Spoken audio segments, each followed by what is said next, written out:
So, Zas, tell me what happened last time. Okay.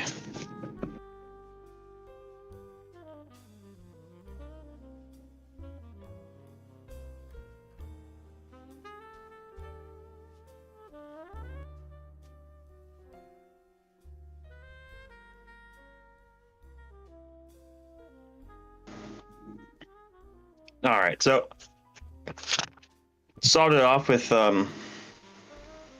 James called Captain Smith about the offer that this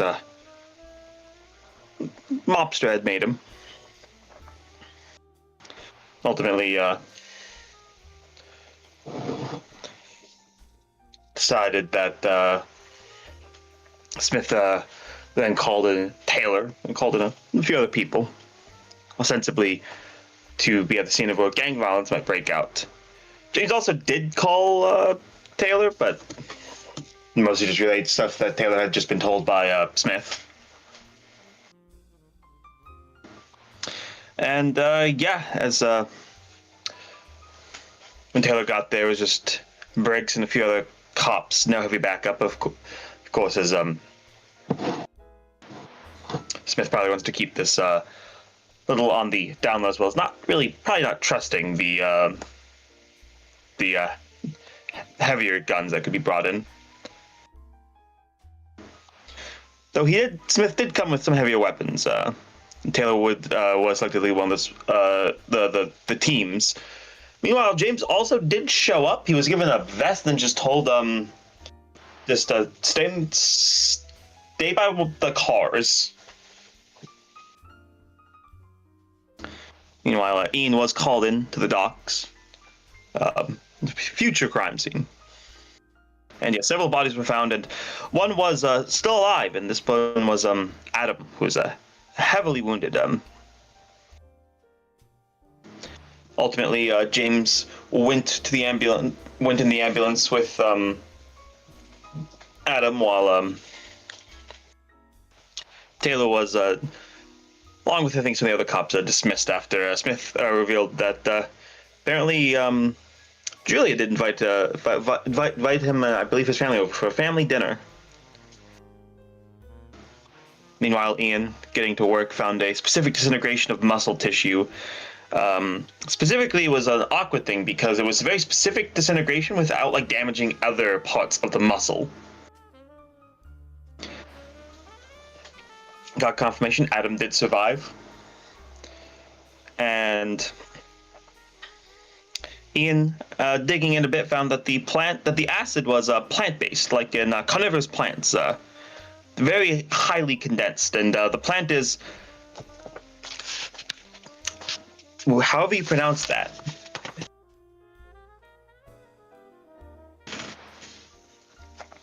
Meanwhile, Taylor did tell Julia about that event that happened, and ultimately a meeting was arranged with Radimir, as it turns out his name is, and Radimir and Taylor did meet, and they hashed out a deal to put an end to this. But Ian, the owner of the Belmont in New York City, stopped Taylor on his way out and told him that he pretty much gave him his reasons why maybe he should not take the deal with Radimir. That this would not actually be for well, technically it could be for the benefit of some people in New York, but it's not going to be the benefit of anyone else outside the world. And ultimately, Taylor did tell both Julia and Smith about it, and about the fact that as a result of him choosing to refuse this, that yes, it will get nasty, and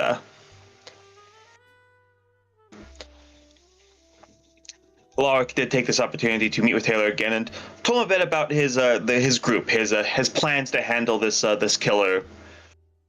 Basically confirming to Taylor what he more or less already knew, that the killer is completely untouchable to him. That he should focus on maybe other things, as the killer is completely outside the reach of the NYPD. Meanwhile, as that was happening, Alexandra did go to confess to James, confess to the killings, confess to the voice. You could call it a demon. Ultimately, also confessed that it didn't really.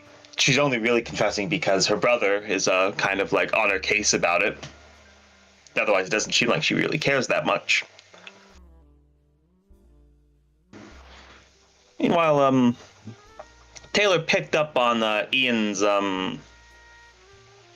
digging, his curiosity, and told Anderson about it. Told him that you need to get somebody down here to talk to Ian, because if left to his own devices, he'll dig until he finds the answer, and well, something bad will probably happen to him then.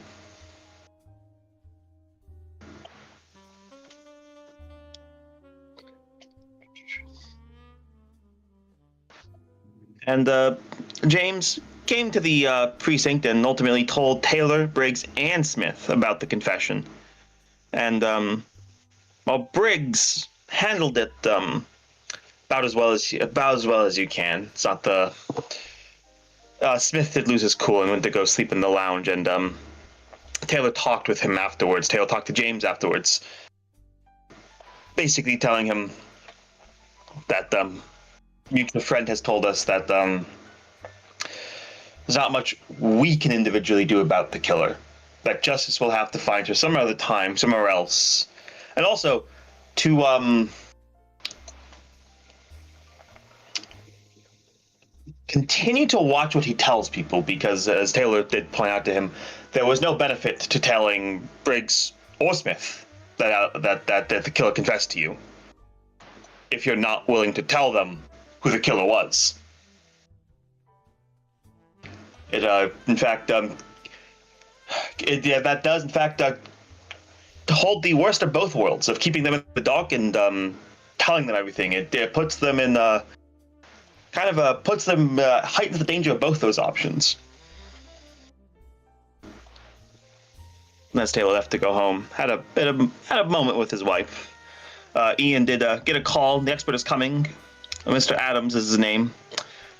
Then he was killed in front of Ian, as Ian was warned in quite a gruesome and obviously supernatural fashion. Well, clearly abnormal fashion, I should say. Yeah. Radomir chilling out. I managed to somehow finagle this deal as well. Like, here's the news. There's a corpse in the fucking coroner's office. She did He just what? died. He just fell over and died.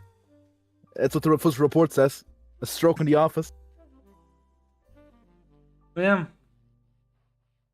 I think that was the last scene we left on.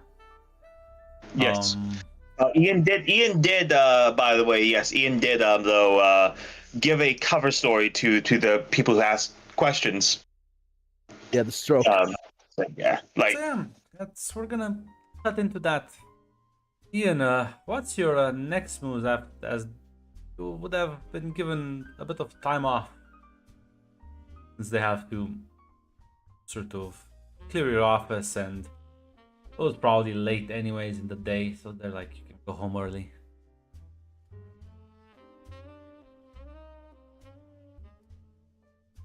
Time to enjoy it's time to enjoy a burger at his house, because there's nothing else to do at this point. The deep state told him to fuck off, or the criminals, well, one of those two. Like, so he'll go to Mickey D, he'll get some takeout, and he'll sit down in his apartment.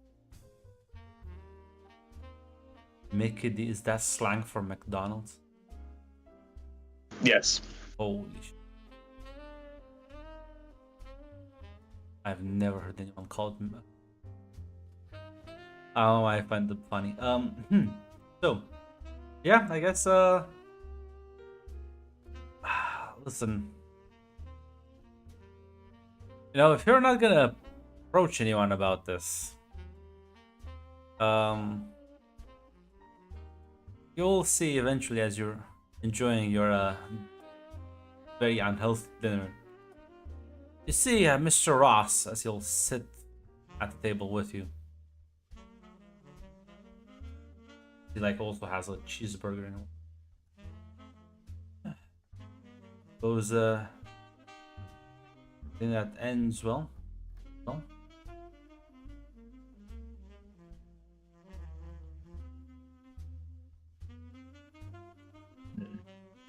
Ian just kind of saw. Ian just saw us at the table.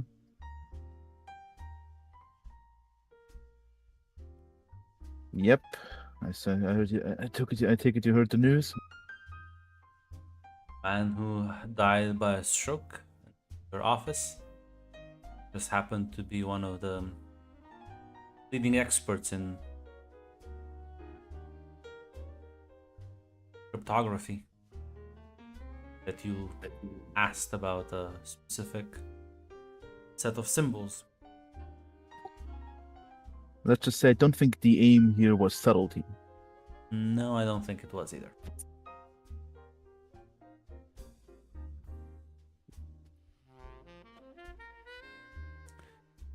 Well, I have a lot of issues on my plate. Dealing with threats like this is not the highest priority right now.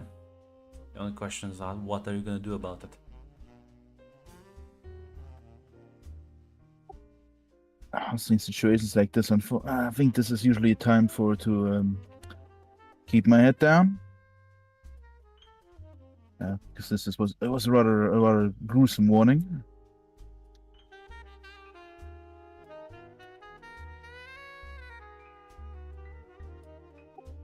You'll sort of suppose- nod and say, I mean, I suppose you can take down in your personal notebook that the symbols probably mean something, but oh no, I definitely know they mean something.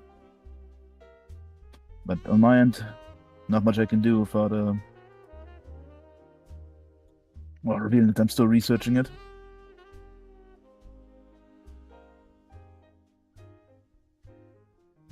We're gonna let this drop, then glad to inform you that all can return to your normal life. Leave the urgent threat to your health is no longer there, though the city is about to be enveloped in quite a brutal gang war, so I urge you to be safe. Sign not a bit defeated there. This kind of not too defeated because this had happened before, but I would say like not the first, sadly not the first. Luckily for me, I'm not sure if say luckily or actually regrettably not the first case that kind of ended like this. How? Unsolved or A subtle threat to drop the case. Even though I've got to be honest, this is usually they're a bit more subtle. about to say, I think this goes a bit beyond subtlety. Yeah, this is well, I think if you mentioned the gang war, I think the whole point. I mean, my hypothesis was this was some kind of gang dispute, and these symbols are kind of like a warning or whatever, or a show of force.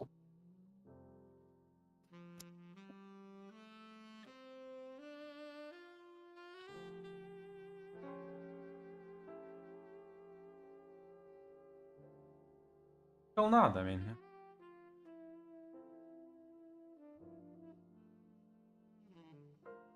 If there's anything else. Here's my personal phone number. If I don't pick up, feel free to leave a message. Secretary. It was not a. I have to keep safe, Mr. Ross. But it seems like ending the dangerous times. You as well. Take care, Mr. Bright. Yeah, so he looks at me eating his eating his Big Mac. Yeah, I'll get up and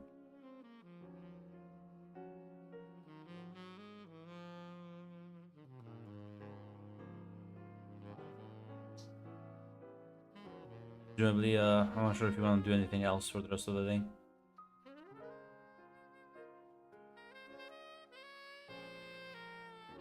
Nope, it's watch TV in his apartment. In fact,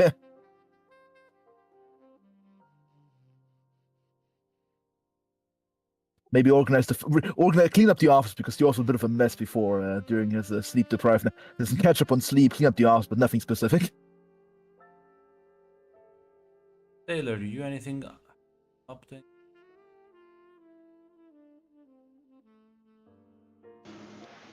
Keeping tabs on some of the stuff he's asked other people to look into, like about the fall guy Radiman is trying to set up. But otherwise, it's kind of a waiting period right now. Yeah, I mean, you would hear about the next like day or so. You would hear about the guy that died in Ian's office from a stroke.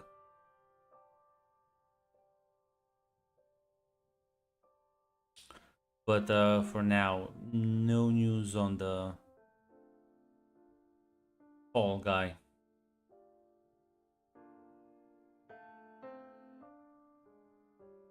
Apparently, I mean, what Julia would say is that they did find anyone. Although, like, there were clearly signs of somebody was living there, but they seem to have left in a hurry. So they're trying to, like, track them down. All right. I'm not sure if you're waiting on else specifically. Not really, because at this point, Taylor's just going through the motions of the investigation because he knows it won't achieve anything. He's basically waiting for the shit show to start. Yeah. Okay. James, you up to anything? Well, I suppose you would be able to. I'm not sure if you're how you're gonna handle the Sunday service. I suppose, because you were there basically on Saturday with Briggs and sort of delivering the news to the families. But other than I was going to ask if we had done that. I hadn't remembered. yes. So other Okay. than providing additional comfort for some of your church members regarding the recent deaths, I'm not sure if you're anything you want to do these like couple of days.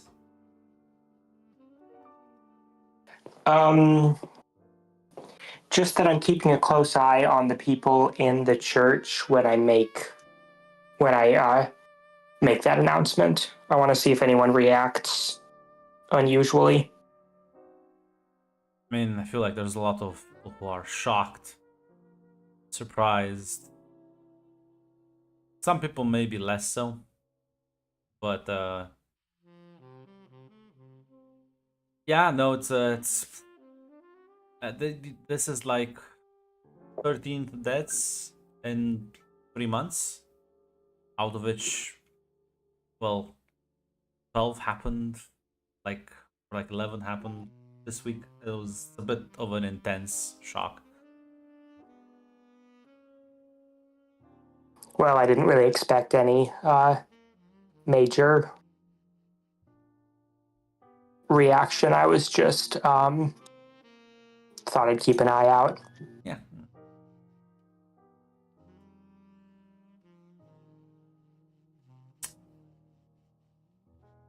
No, I don't think there's anything really on my calendar.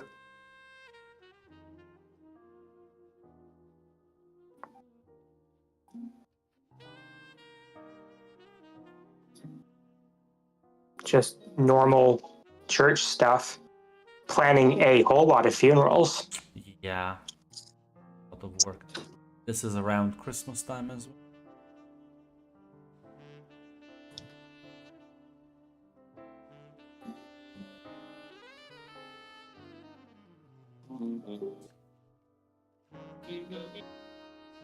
Oh, a couple of days would pass by for probably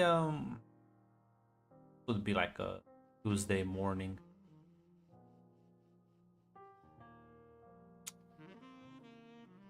You would sort of see walk in, well, Adam. Much better.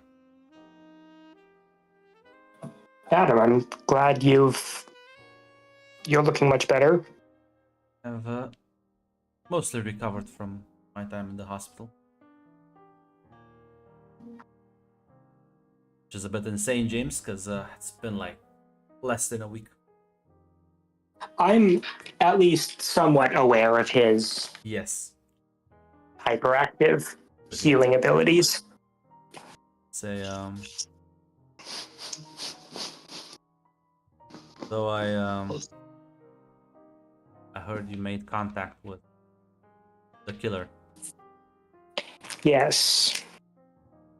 To talk to you a bit about that.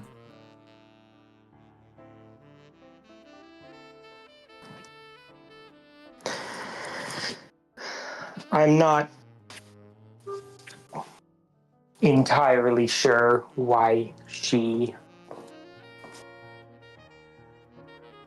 Well, I mean, I understand.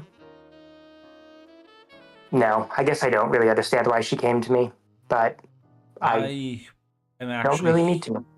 Well, maybe I can shed some light on that. Hopefully.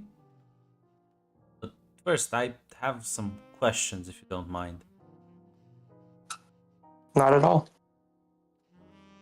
Was she saying anything weird? Was she spacing out slightly, maybe between sentences? I didn't...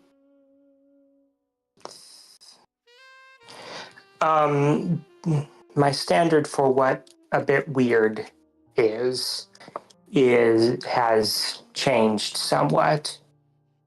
She was certainly more coherent than Sean ever was.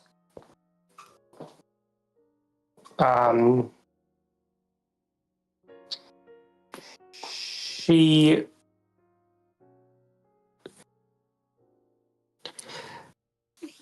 believed, and I'm inclined to believe her, that she was working for a similar entity as Sean. That is in fact my concern. That night, we finalized the ritual. Did you see the... Was there an eclipse? Yes, a lunar eclipse, yes. Then the ritual most likely succeeded and she was able to summon the entity.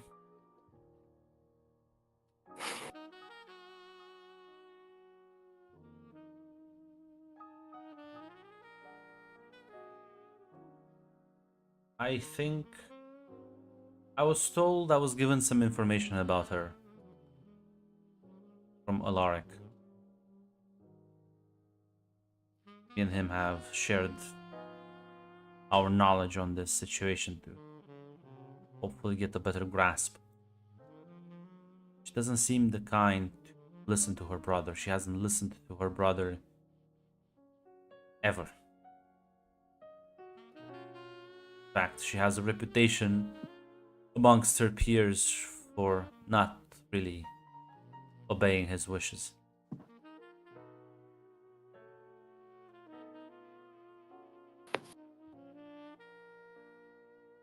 So the fact that she has been claiming to have found religion, has been saying to others that her brother demanded her to repent to visit this place. I have my suspicions on that.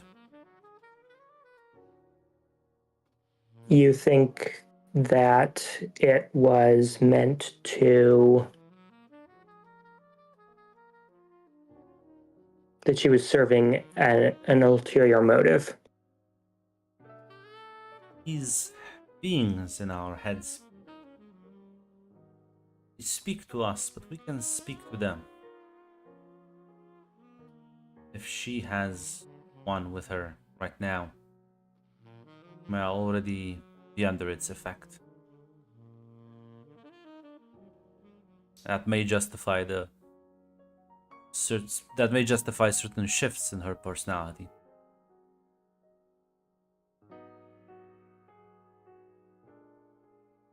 And I'm pretty sure from what she told me in that warehouse, punishment and sin seem to be rather important to this creature.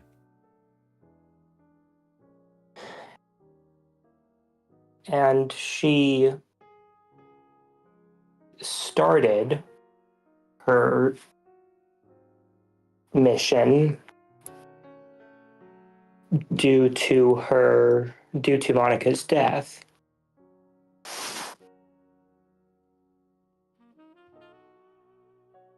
I believe, Or she claimed to. well, I believe Monica was, well, my understanding was one of her agents sent here to find victims for the ritual. A bit harder to kill people in a big city without others noticing.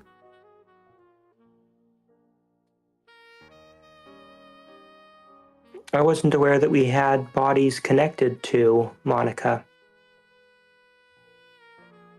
Well, James, you know that all the victims were people who had affairs with her. Yeah, but I mean that. So she was supposed to sleep with these men in order to, as prep work.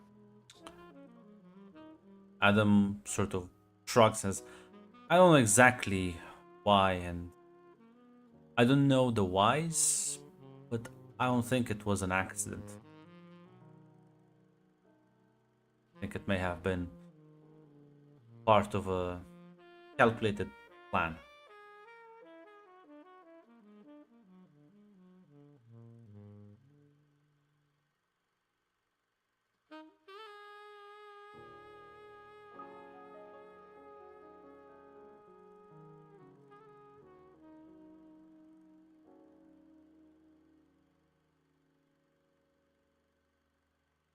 Fortunately, though, I don't think there's anything I can do at this moment. I can only bind entities to myself that are unbound. He has already merged with hers.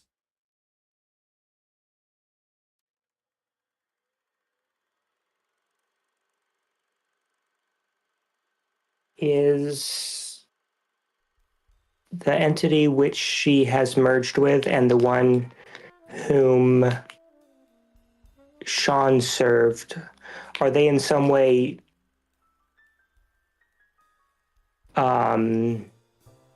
adversaries? He like sort of flinches to the side. I wouldn't call them that. But they're not these beings, they don't marry. She is a newborn. Doesn't really have much in a way of a previous history. Not all of these beings sort of... Not exactly sure. I have two voices right now that are saying conflicting things. The point is, they are highly individualistic, I assure you. But they're also not necessarily antagonistic.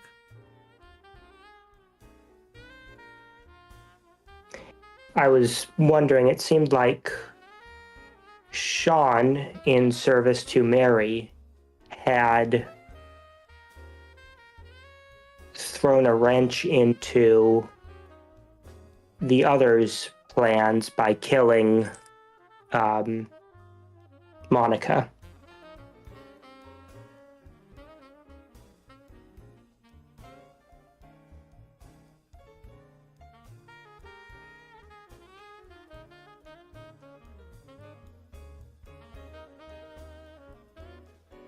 I believe Sean, even at the end, and still had some free will. I don't think he was quite on board with everything. I think at least if Mary is to be believed, he had a bit of a change of heart. And once he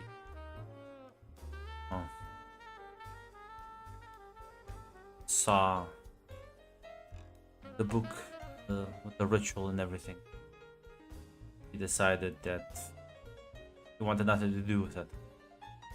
Better to destroy it than to let another one be brought into this world.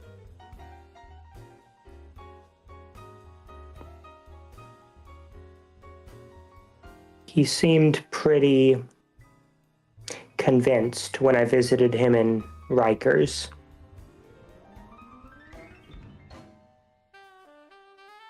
He was absolutely convinced of the righteousness of what he had done.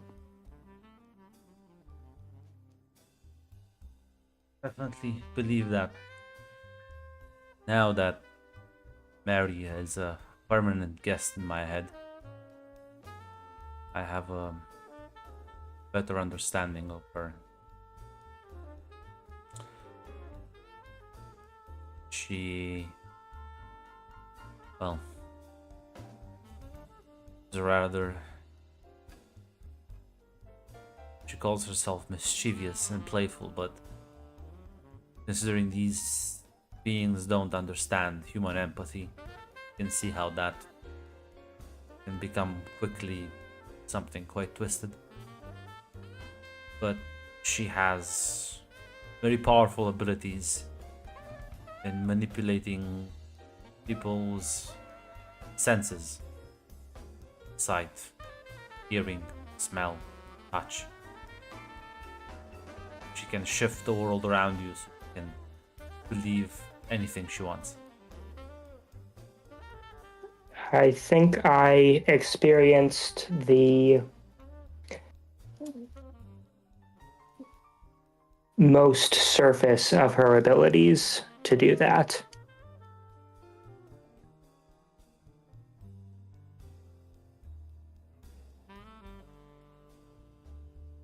I believe she damaged Sean's mind and fell into whatever mental instability already existed there. Would she have picked Sean as a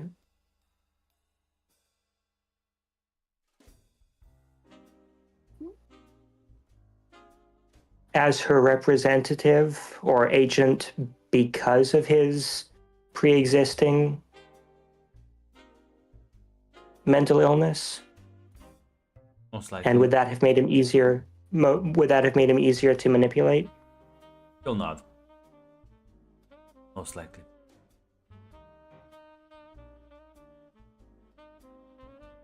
She has a deep fascination with making people hurt themselves.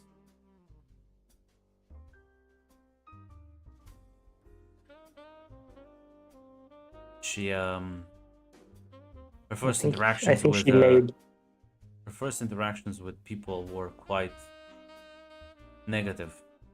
I think colored everything that followed afterwards. Hadn't she made Riley carve into her own skin? He'll nod. Quite cruel. Like I said.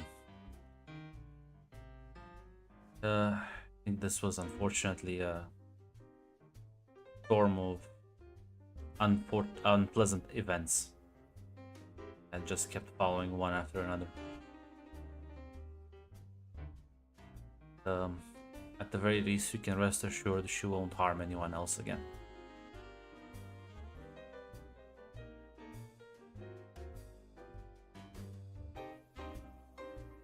I can't imagine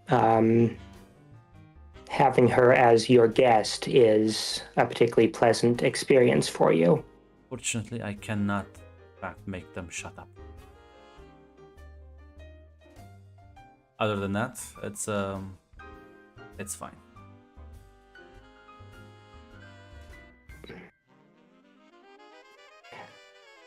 The world is a better place for the suffering you've chosen to take upon yourself. And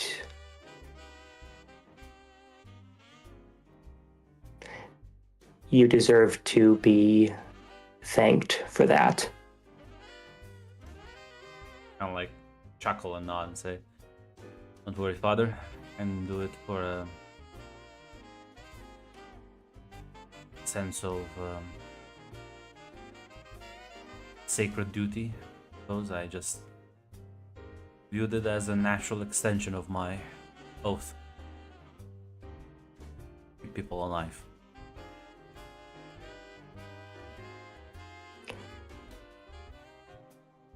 It's just that I didn't expect to meet such a powerful foe on the streets of New York. I know that you're not a religious man, but I hope that you'll understand what I mean when I say that I believe that what you do matters to God. Sentiment is appreciated nonetheless.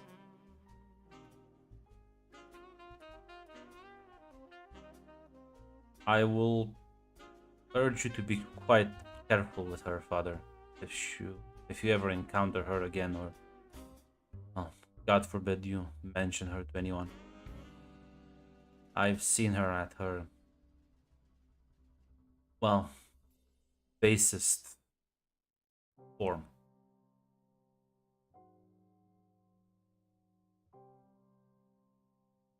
It was gruesome. Is there a risk she'll escape from your control? Alexandra is not under my control, Father. Oh, I misunderstood. I thought you meant Mary. No. As for Mary, like, yeah, he'll say, "Oh, for Mary, no. The only way to unbind her from me is if I make the decision." You know, she can torture me about it, but that is a different matter. We shouldn't. I don't think it will come down to that. Hopefully. I gather that trying to free her by killing you would be extraordinarily difficult.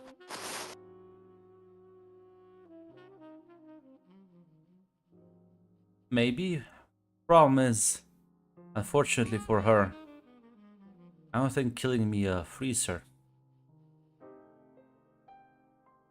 She might just be stuck to my decomposing body. Then whatever is left after that. I don't think she's willing to wait that long. Although I don't know if somebody dissolves me in acid. That's a philosophical question which I hope I will never have to ponder. So do I.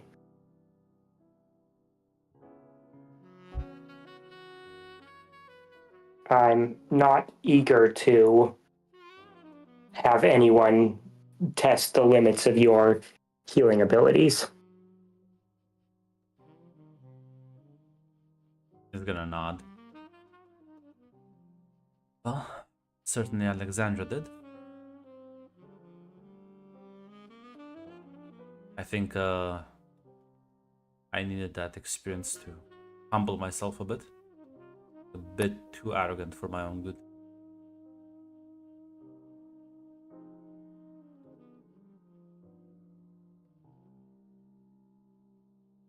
Have you spoken to Reed? I will after here. I know for a fact that a gang war is brewing in New York, and I think he will need all the help he can get. Between the Russians and the Italians? Still not. Although this conflict masks even more. Let's just say there are wheels within wheels, plans within plans. I feel like this is just the beginning.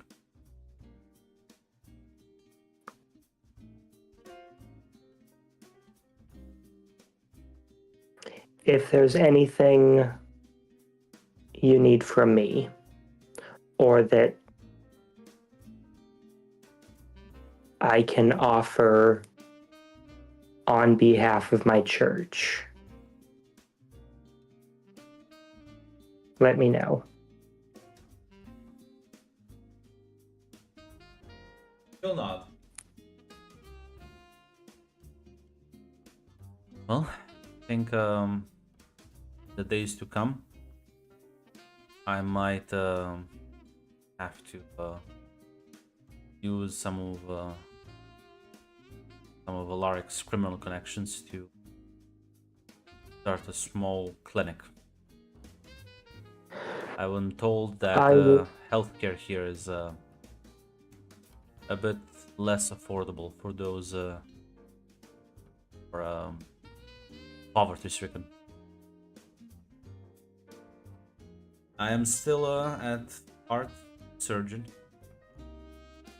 quite a good one. And God bless you for that. I think it'll be a good change of pace for me for a few months to actually heal people.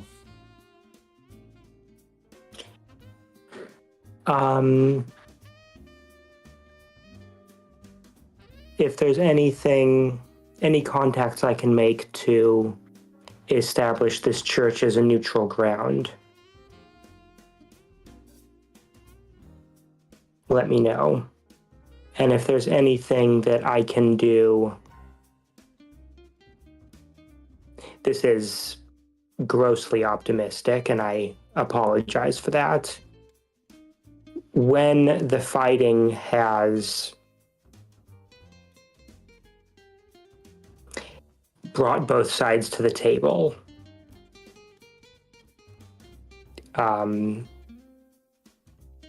if there's anything I can do to mediate. Might not be such a bad idea. If you're willing to risk your neck out like this, I think I can get to a meeting with both the Bratva representative and the Italians and Americans. We don't have a large Russian or Italian population, so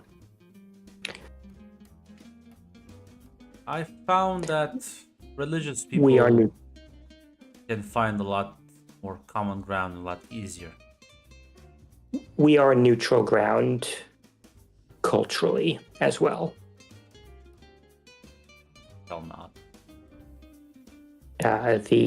A Catholic church or the Russian or a Russian Orthodox church would be, I think, less welcoming for one or the other party. I will pass your message along. Expect to have visitors soon then.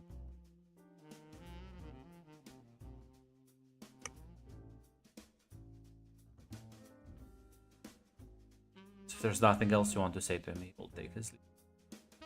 No. I did say God bless you.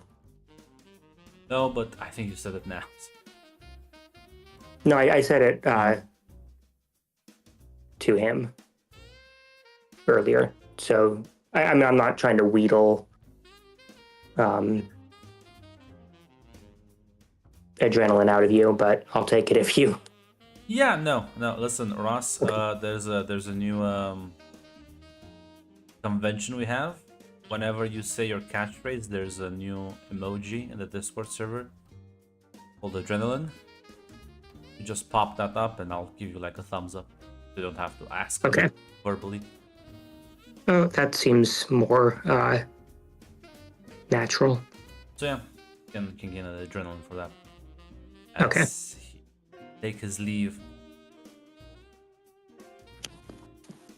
As well, Taylor.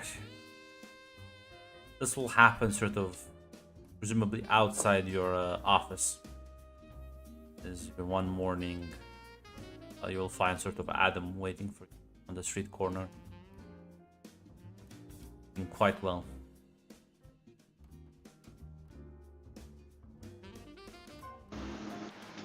Good to see that you've recovered. Thank you. I've been a bit more caught up with recent events. How are you doing?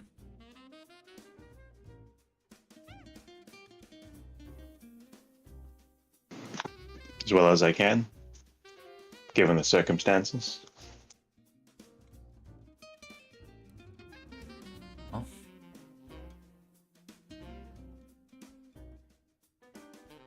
not sure if this will make your life worse or better, but I plan on staying in this. I heard about the upcoming gang war, so I decided that there may be a need in town for a doctor, especially for the well, more less financially stable people.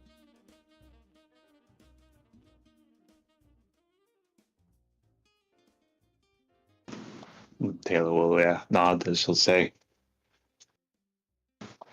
I'm glad to hear that. Right. A lot of innocent people are probably going to get hurt very soon. Yes, then Alaric gave you the same spiel.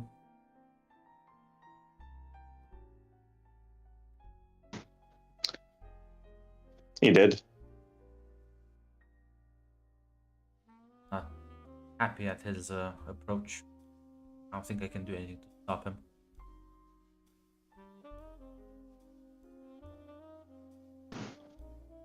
Well, it sounds like the gang was going to happen regardless of him right now.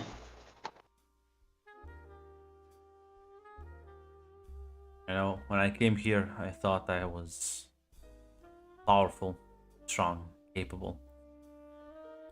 Could deal with these supernatural threats on my own. I think that this experience definitively proved me wrong. There are people out there that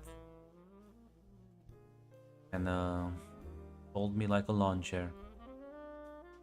There's nothing I can do about them.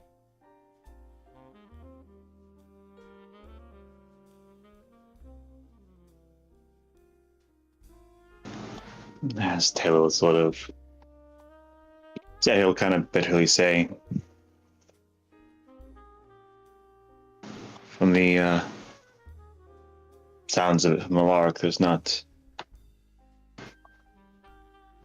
really much most of us can do about her. That's so hard to believe.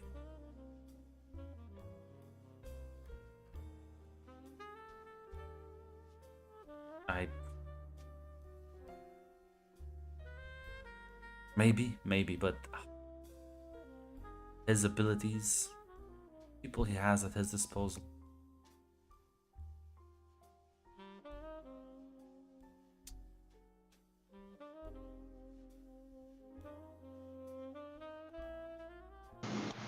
Taylor will say.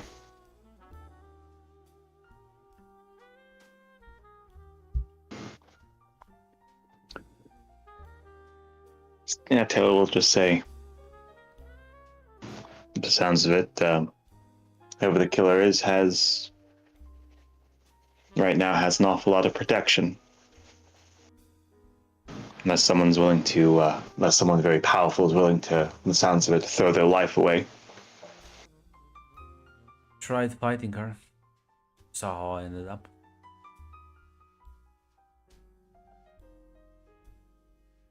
I did.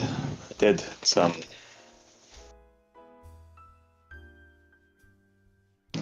be honest, I'm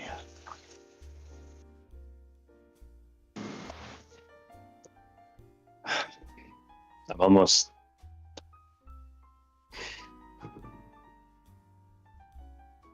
there's a part of me that's almost glad. Have something else to focus on, have something else I can actually put my hands on. Demons and magical rituals and everything else about this, I can't. Even though I could arrest her, what am I going to tell a judge? She summons demons?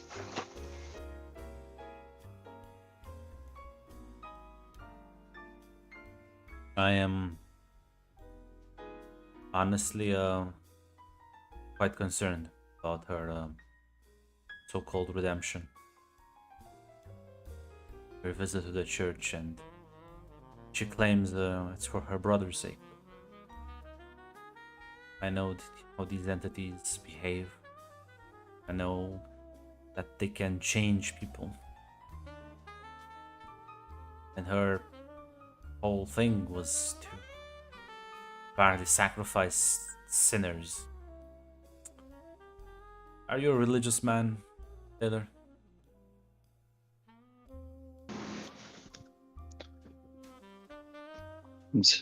Taylor will say, I went to church when I go to church on Easter and Christmas. Not much more. My issue is that I believe she might use this newfound religious angle to justify sorts of atrocities. That is why I'm so frustrated, for lack of a better word, with Alaric and his whole plan of just, well, let her have her fun and supposedly minimize casualties.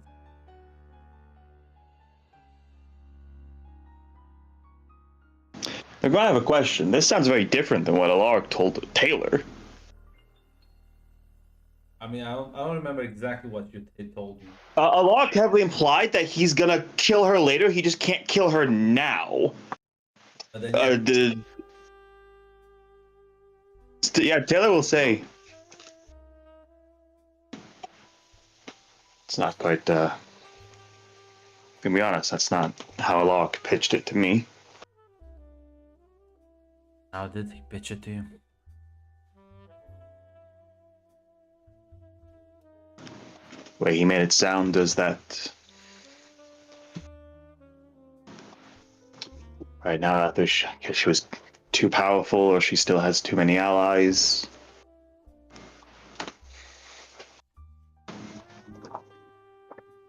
That have to be done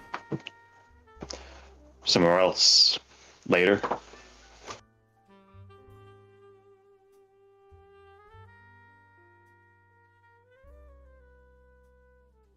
Kind of like grimaces a bit. Find that hard to believe.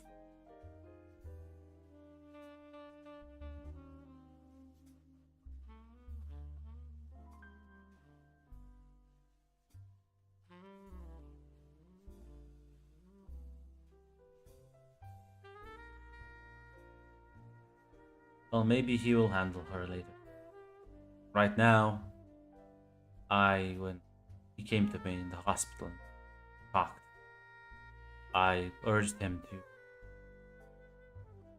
work with me, and fairly certain that between the two of us we could, even if we can't kill her, detain her, imprison her.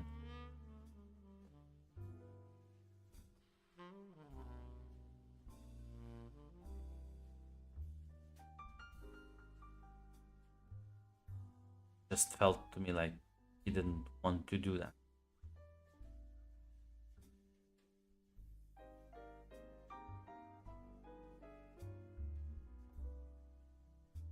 If that's the case, I'm not really sure what to do, Adam. I'm just a man with a gun.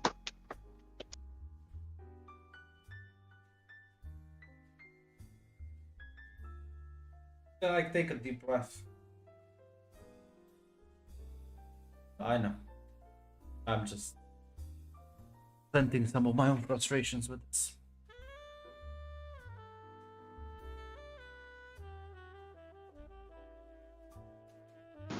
So say, imagine you've talked to James then? He'll nod. He made an interesting suggestion. I think we should follow up on.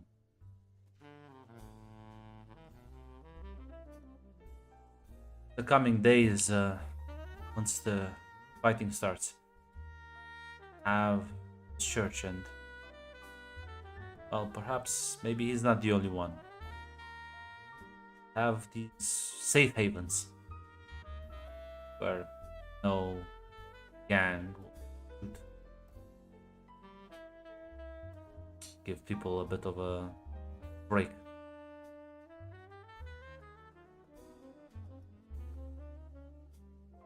I think if we can get them to agree to have some of these neutral areas, it might help out with protecting the innocents. I can talk to you. I mean, I can talk to some of the people I know. See if I can't get maybe a few some religious buildings, churches, and the like, and hospitals safeguarded.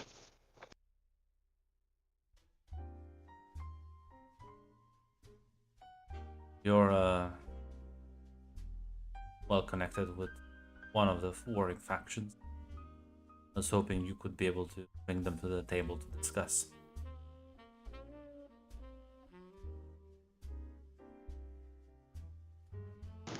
As Taylor will say.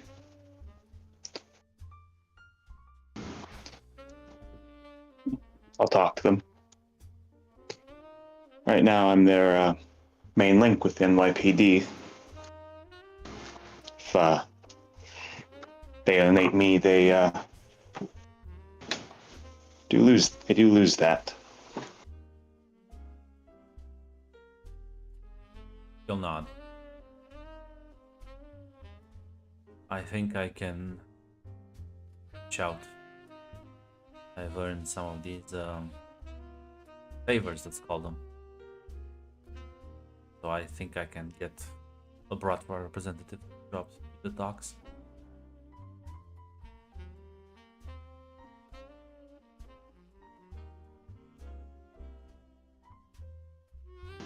Taylor will nod. Well, sounds like we'll be able to arrange the meeting.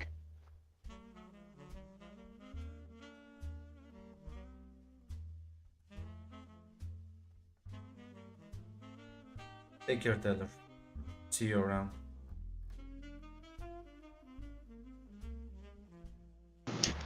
See you around, and in case you haven't heard it, be careful. Had a strange death in the precinct. Expert who was being brought in to answer some strange questions. So,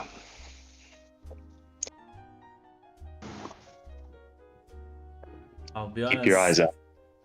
I'll be honest, Taylor. I don't think these strange deaths will stop until it's down.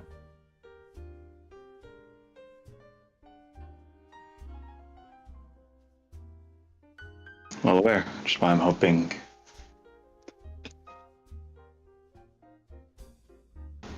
I don't know what I'm hoping for anymore. I had to deal with one of the Russians. Get a fall guy, get cover, and they leave.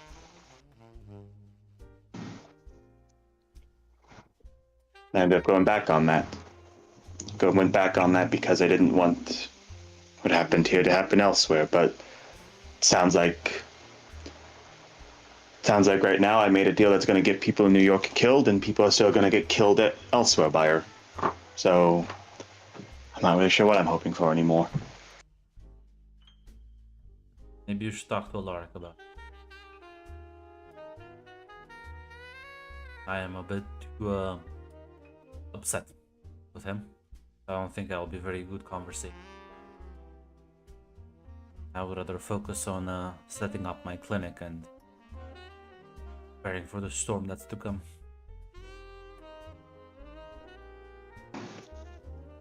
I'll talk with him next time he shows up. I believe there are easier ways to reach out to him. Have access to the Belmont, no? Owner, Mr. Wilson. I've spoken with him once. He has a direct line to Alaric. Might be able to speed up the process from now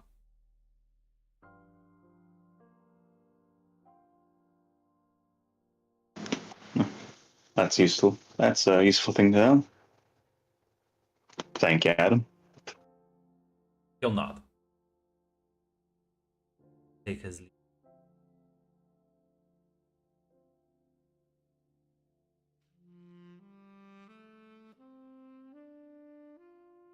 I'm not sure if you want to reach out to Alaric through Wilson or do anything else. No, Taylor will definitely be. Taylor will definitely reach out to Alaric. Yeah, you'll stop by the Belmont. They will sort of relay the message to you. And actually you'll be informed that he will be here with you momentarily. Kind of give him about 15-30 minutes to show up, as they'll sit you down at one of the tables, the lounge area.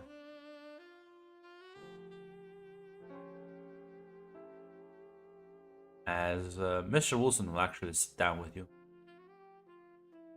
Kind of offers you a cup of coffee and say, Mr. Reed, how are things? Okay for now. I heard some concerning rumors, and it seems that the situation is still escalating. Unfortunately.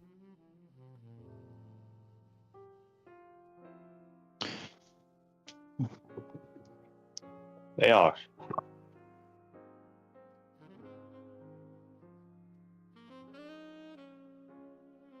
Is there anything I can help you with?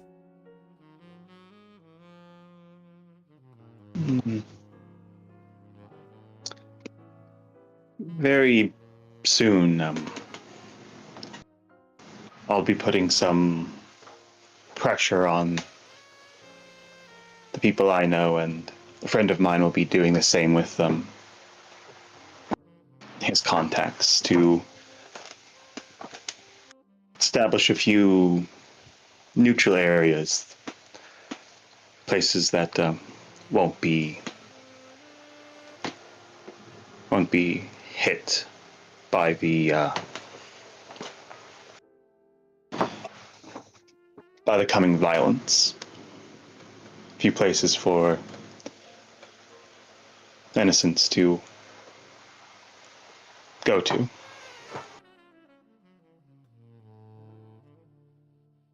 It's gonna nod. You need any help facilitating such meeting or anything else? Do reach out. I have any resources, and my word carries a lot of weight around.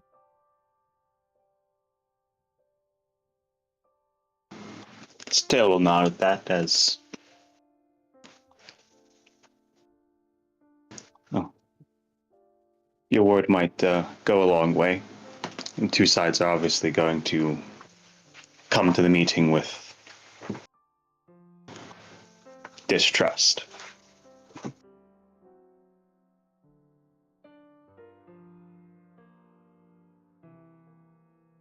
He'll nod.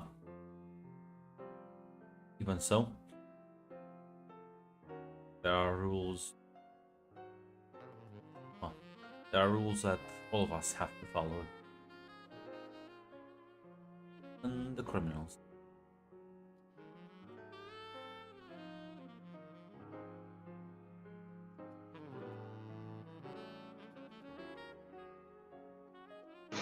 They'll just give a nod at that.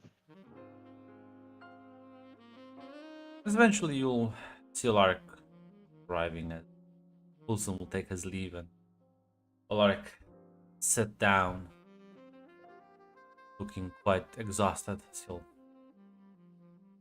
take some of the coffee. Oh, what's up, Taylor? How can I help you? Wanted to touch base on a few things for I feel like it might be be my last chance to touch base before everything happens. Go ahead.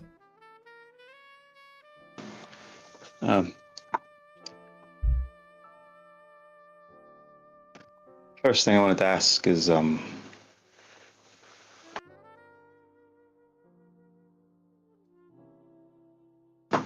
what is the long-term plan with the killer? Spoke with Adam, and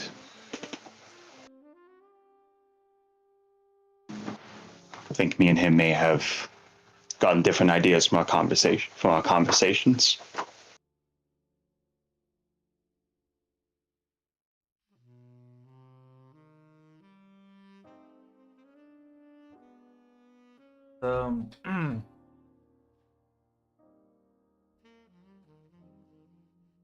Let's just say Adam didn't take my response well.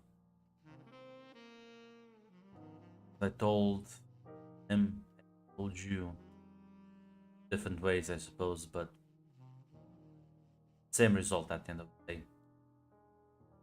He is, as far as to my understanding, unkillable as of right now.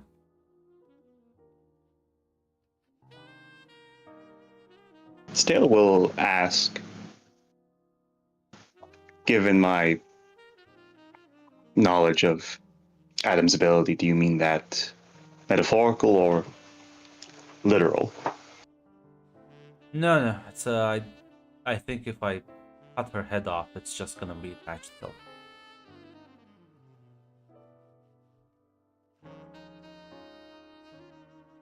I think now I haven't tested these things, so right now it's a hypothesis, but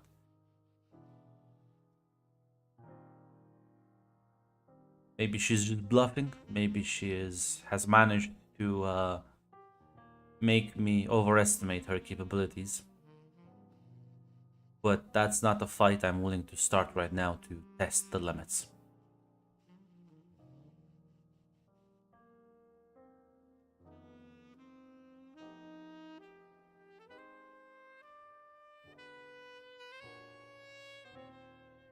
As for the long term, well, I'll be honest, Taylor. I don't like having people like her run amok.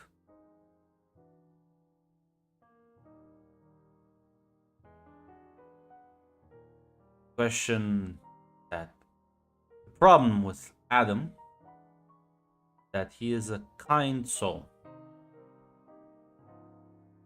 So, my experience, Taylor, kind people tend to have different priorities than people like me.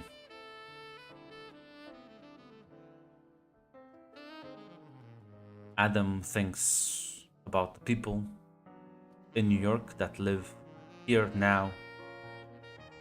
I think about the people that will live here in 50 years, in 100 years. How their lives will. Because, Taylor, it's not individuals like her that are the main problem. You can fight them. Eventually, you'll be able to kill them. The real threat are the institutions. Giant entities that have no face, no name. You cannot punch, you cannot shoot, you cannot talk to, you cannot outmaneuver. They are vast, they are spread, their taint everywhere. They harm so much more people, so many more people than a single psychopath can in a lifetime.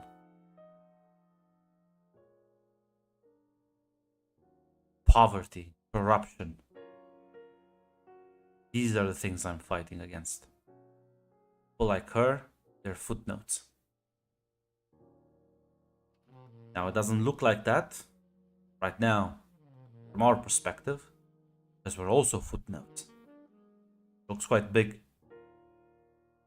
But history won't remember us, won't remember her. But the institutions that we shape will define the future. We cannot fix the corruption in New York if we cannot fix systemic issues that not just the US but the whole world is dealing with. It's pointless. Here is where me and Adam fundamentally disagree. Why he is quite upset at me.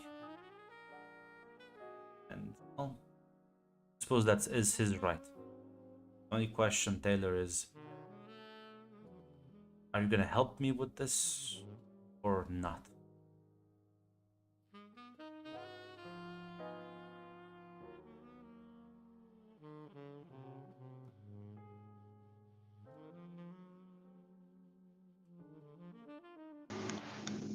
Taylor will say,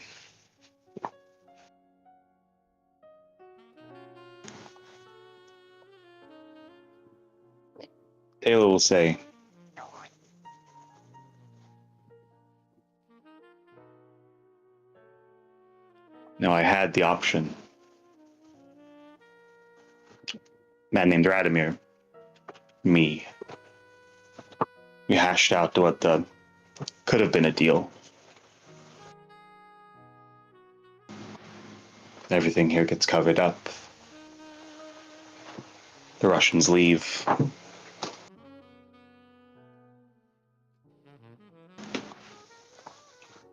And I said no to that.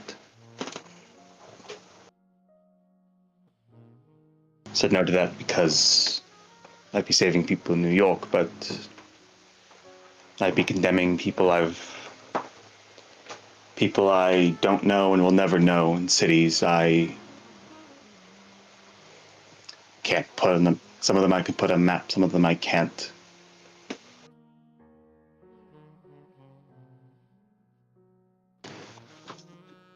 So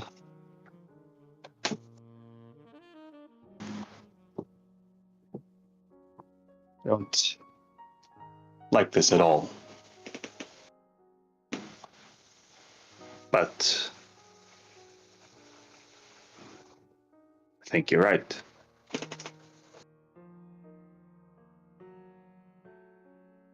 At least I think right now it's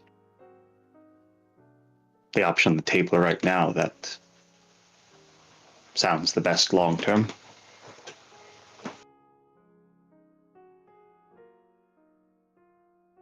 Gonna like nod.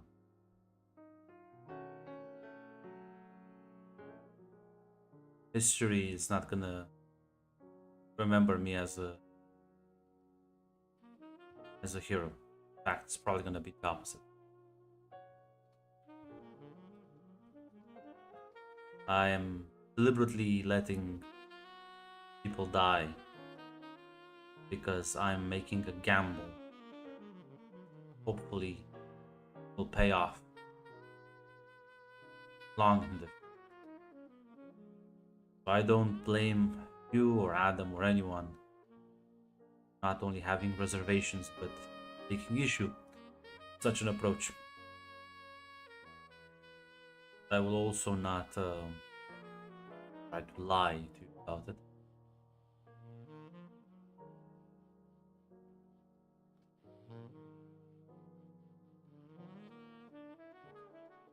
Like I said, I am currently establishing the bases, weapons, research, target these sort of individuals. That's still on the table. That still will happen.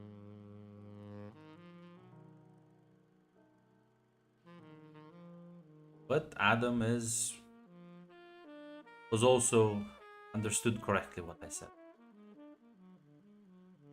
You plan on letting her run amok. Because, well, you may not see it from your perspective, but that guy Radmir is having a worst time of his life right now, trying to cover up for her psychopathic tendency. And, well, her brother is the current leader of the Bratva. You can imagine how this looks on their entire organization, how many internal conflicts will spark out of this. You can only imagine if the Bratva gets stuck in a bloody and losing war in New York because of their leader's sister. I can't imagine that's going to... It's not going to generate camaraderie now, is it? They lose this fight, it will be the beginning of the downfall for her brother's position, and their whole structure and solidarity will fall apart. They'll begin to eat each other.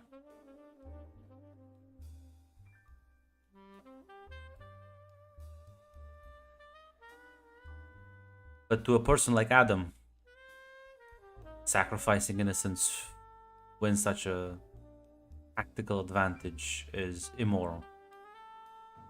He is probably right. I don't care. I'm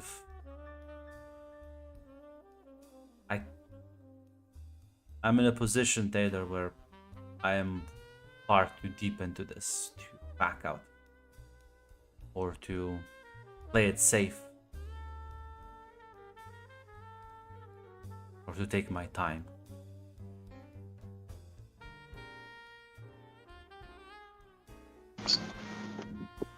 Taylor will actually respond to that as he'll say, "It's what you said. Adam's a kind man, and I think fundamentally he's a good man. He's also a doctor. And most people don't enter that line of profession unless they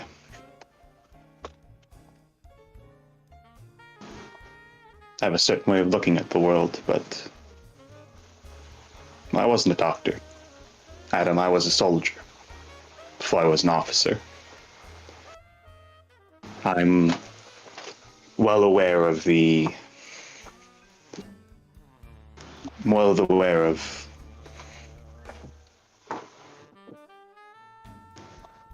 nature of sending people into danger, sending them to likely die.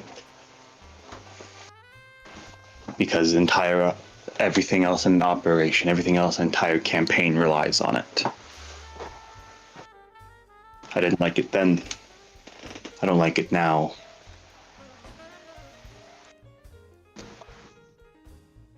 But I can understand it. And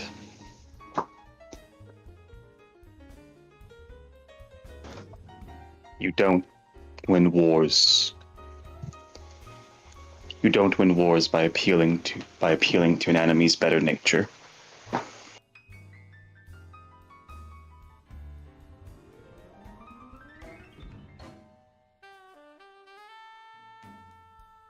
You'll nod.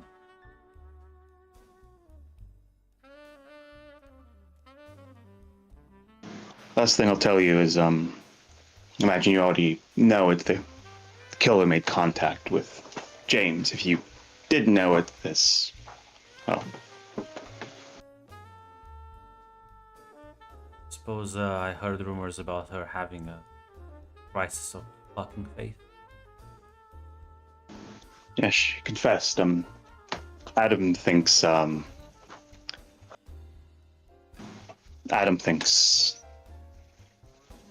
whatever she's done, whatever he thinks whatever she's done has produced a change in her that will make her more dangerous. Said something about sinners and the guilty. I'll keep The that in mind. The reason I want to bring it up to you as well, though, is she heard about it. The expert was brought in and mysteriously died. James didn't just tell me about the confession. Told another lieutenant named Briggs and the new captain about it. Didn't say a name, didn't give any details, just told us the killer confessed. And he was bound by a confessional seal to not say anything else. I don't know. The captain didn't take it well, and As long as they don't push this into this too much, they should. he'll nod. I don't think Briggs will look into it. He's seen enough killers get away. Captain, though, I know his duties will keep him a little occupied, but I'm worried he'll find other ways to try to poke at the situation, given his reaction. He'll nod. Say, well, maybe, but,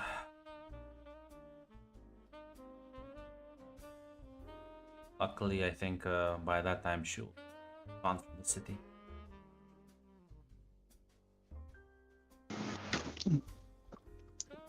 He was hoping. Just wanted to keep you informed of that potential situation. You're not caught off guard if the worst happens. He'll nod. Appreciate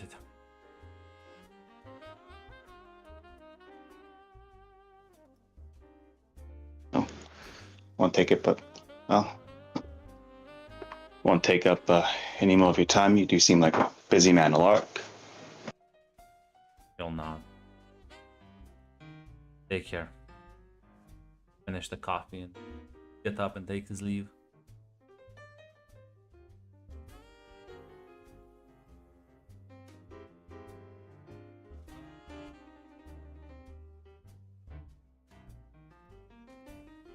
So yeah, Taylor will leave as well. He does have a meeting to set up, a neutral discussion to help set up. Yeah. you'll be able to converse with the Julia. I'll be relatively straightforward.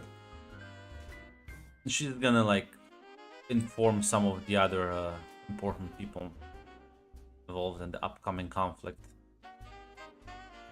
Question is, where if you want to set up the meeting at the Belmont or not?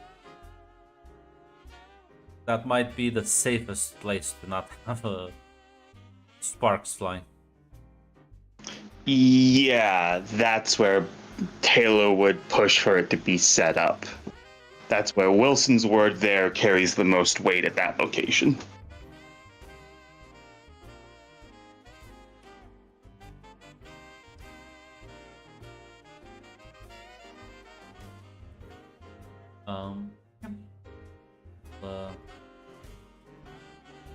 Be able to do that. Probably take a couple of days together. Presumably you'll inform James to also be there because he's the main initiator of this. Yes, Taylor will inform James that Taylor will inform James that Adam broached the neutral ground topic with him, and Taylor and him have set up a meeting at the Belmont, and the request his presence as the main civilian kind of instigator of this.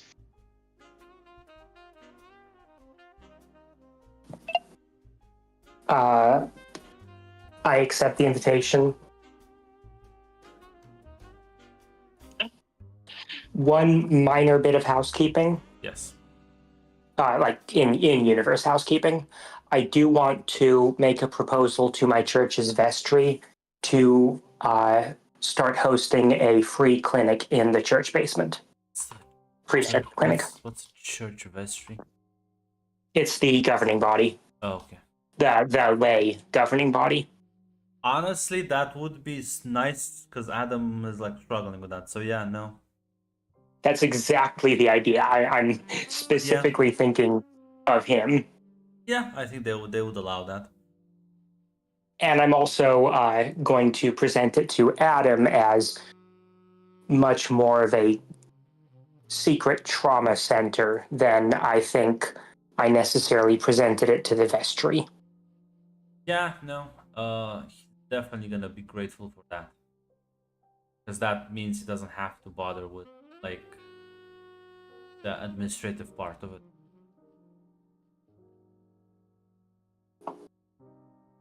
But going on. Not Adam. Ian, you doing it?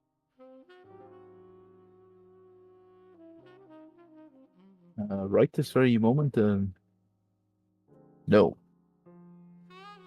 How are you gonna fill your days? But probably again, probably busy work, just like assignments, like doing whatever comes along. But listen, the case was he was told and threatened to drop the case, and he will heed his livelihood.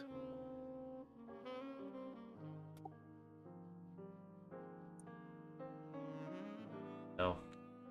It's a good thing you're so trust of the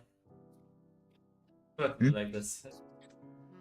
I mean, like, I don't want to call in your paranoid traits, but you seem very like. I mean, chill about he this. is paranoid, but the problem is like he doesn't know what to do right now because he probably doesn't know who to call. Like the FBI man came along, like he figured it out, like he can share with Taylor, I suppose, but like that wouldn't do anything. Like that's the problem. Like he is very paranoid. Okay, I'll say this. He's very paranoid. That he's very scared of these people. Well, that's paranoid. Doesn't necessarily mean scared. Paranoid means expect something worse to happen. Yes. Like you're not trusting. Right now, you are in fact the opposite of paranoid. You're like, well, they threatened me to do this. They threatened me that if I don't do this, they'll kill me. Well, I'll stop doing this, and I'm gonna trust that they will keep their word. That is quite not a paranoid person, in my opinion, at the very least. It's well, just that both me and also because I'm like,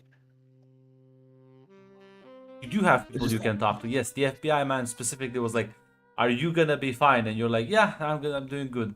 And you're like, "Well, okay, maybe that's just shock trauma, but I'm gonna leave him be." But yes, you can reach out to the FBI. You could reach out to Taylor. There's like people who you've worked with that you don't think will sell you out immediately. ah, Like, I don't know what Ian's. What you think Taylor is gonna like work with the I'm people? sorry. who Pardon threatened me. you? I thought the FBI man already like knew the conversation. He already knew Knew like sure what? so I'm not sure what more to tell. I thought already in the McDonald's conversation the FBI man was already told everything that already told the FBI man everything that there was. I'm not sure if I forgot to tell him anything else. Mac. Paranoid people are defined by the idea that they don't think they are safe. They're not just gonna be like, I guess I can just go on with my life. They understand how that's not like someone who's paranoid. That's just someone who is maybe scared, like more cowardly. Like, well, I'm just gonna follow the script. Paranoid people.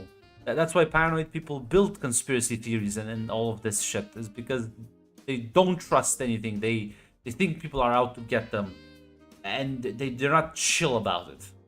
They will talk to others. They will try to like sort of keep themselves safe. They'll like do stuff. They won't just be like, well, I guess life moves on. That's not a paranoid response. And then I get you in that. It's just I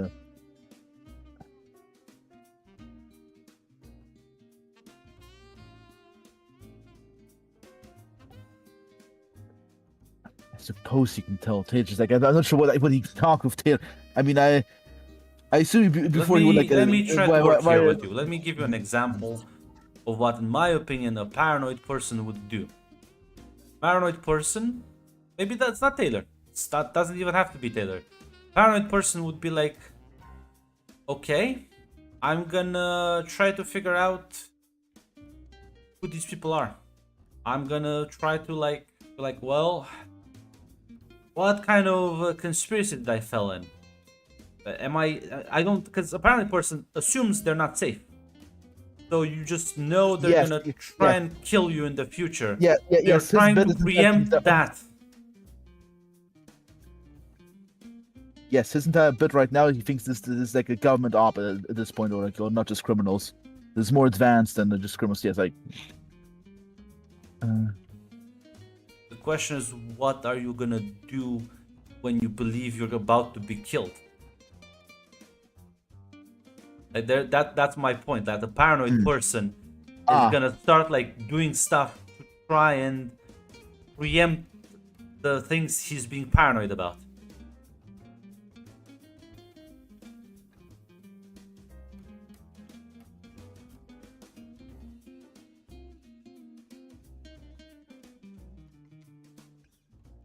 Like Ian is right now, you're not really playing him as a paranoid person.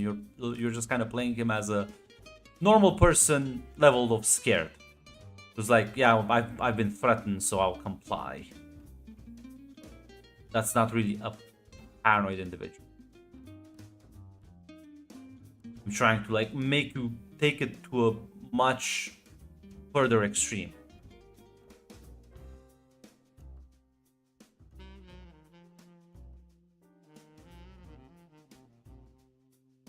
So now I'll copy Ross's nice suggestions from the general chat because yeah, honestly, I think that's the only thing. Yeah, looking into it, like just sharing basically like information that actually he can like at least like he will not do it officially, but like maybe like reach out to the FBI man to like share his notes and whatnot and his findings via like through dead drops and like unofficial channels to make sure that work doesn't get lost to the shadow realm essentially.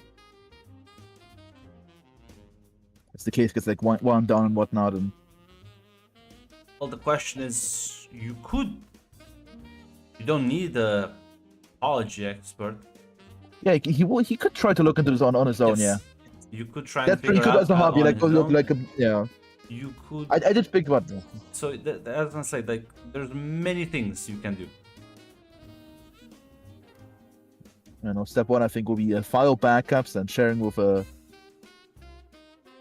think more the FBI man than Taylor. I think he thinks it's above, but he doesn't want to involve Taylor in this. This is more up the FBI man's alley.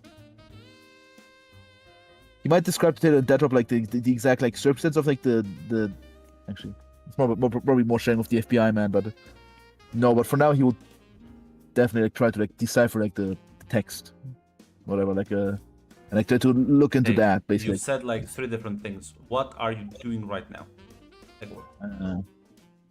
Pick, Trying to decipher like the okay, so you're the starting language. out with like trying to like figure out the symbols on your own. Yes, that's step one. Yes. Give me a no roll. It's an extreme difficulty.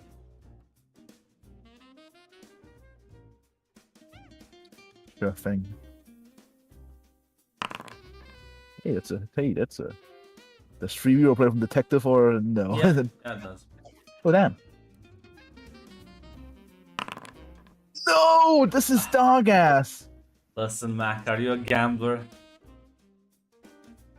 Are you a listen? What if it nets you a crit? Yeah, I suppose like yeah, I'm a crit fishing. Yeah, I've given up the hope in the extreme. Listen, this is truly dog ass. Truly. Yeah, might as well have done nothing, Grunt. It's not true. There's such a concept as failing forward, Mac. I have to keep reminding people that I am the GM.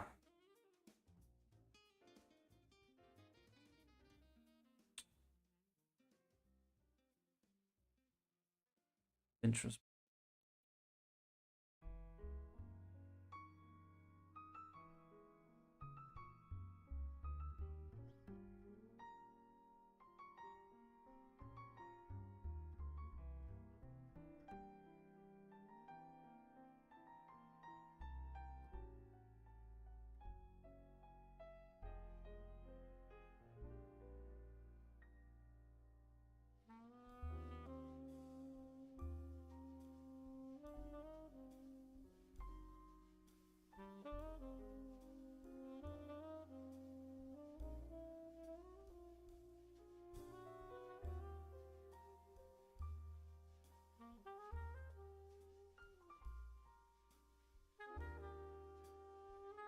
Because you'll realize, Ian, that, sometimes if you want something done, you should just do it yourself.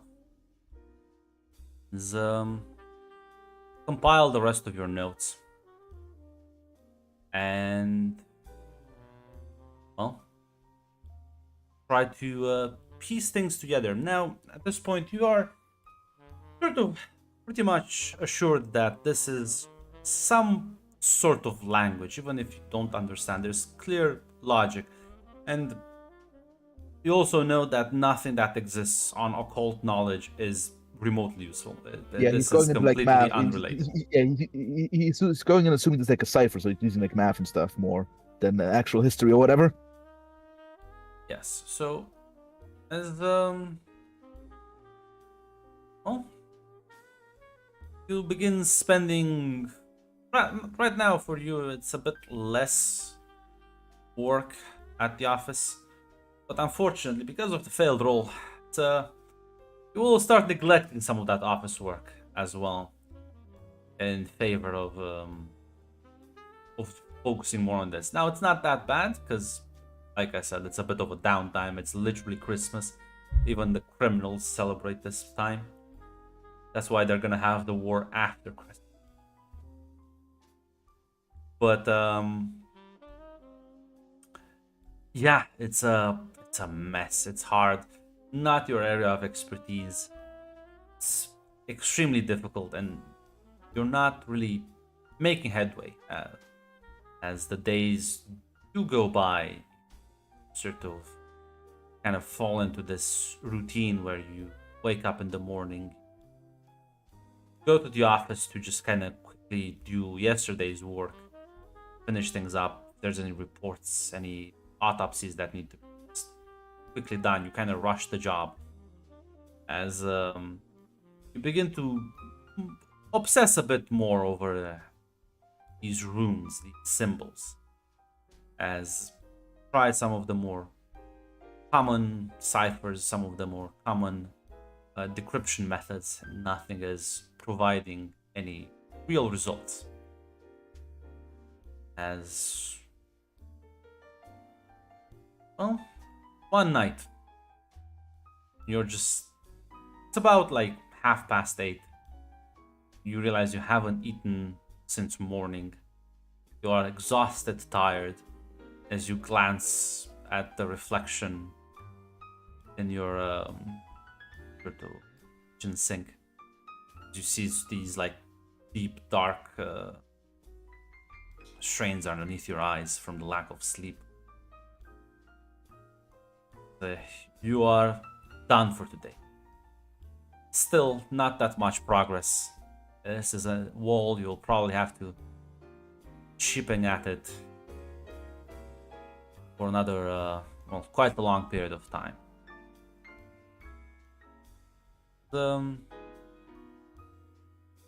All sort of hear a voice that kind of asks, "Seeker of knowledge, I see."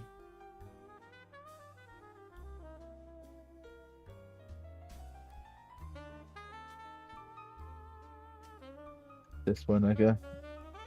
You'll just look around this apartment and notice this. Don't spot anything or anyone.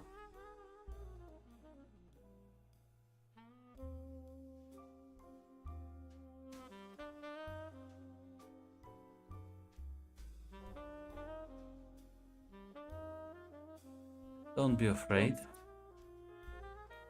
I am here, but not here. More importantly, I can help you.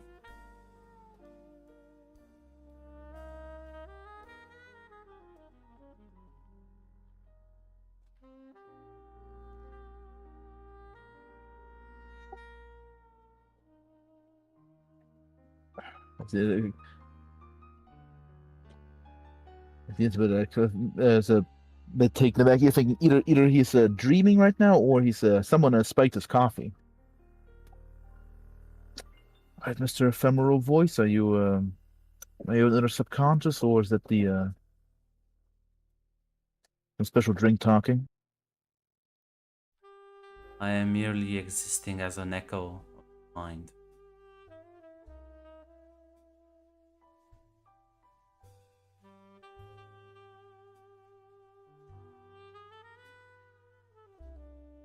But my help is real nonetheless.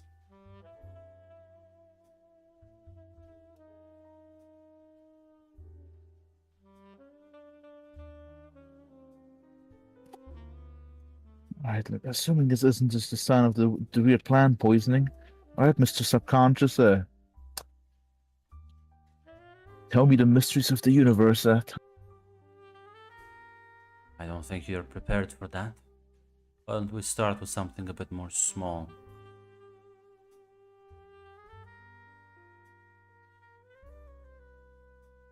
All right. How about you assist me with my current project, perhaps? I can tell you are approaching it from the wrong perspective. You're trying to perceive your mind, perceive soul.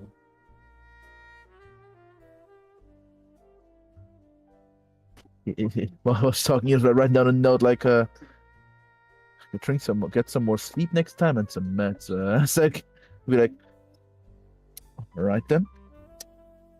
My soul. Well, Mr. Subconscious, how does that exactly work? Consider yourself a man of science, reason, and logic.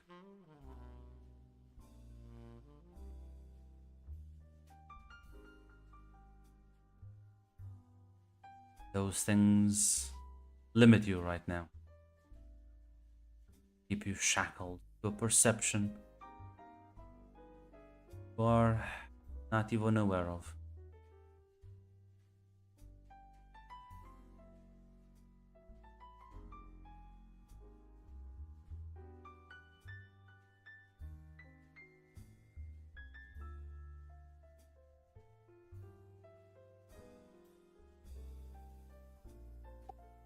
Is this my family's voice urging me to go to church?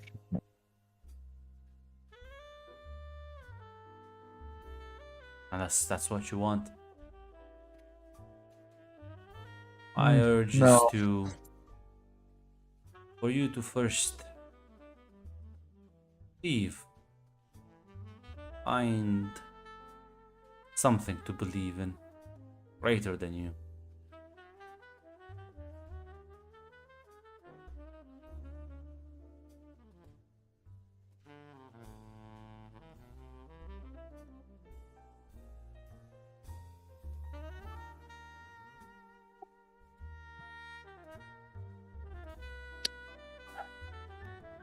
I'll try my best, I suppose.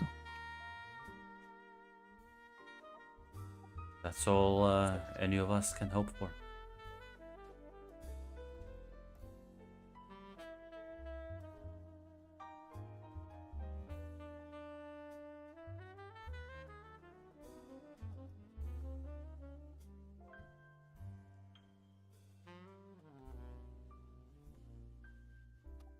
Yeah, at this point, he doesn't know whether he's talking to a sleep paralysis demon right now, or I think he needs to rest and think.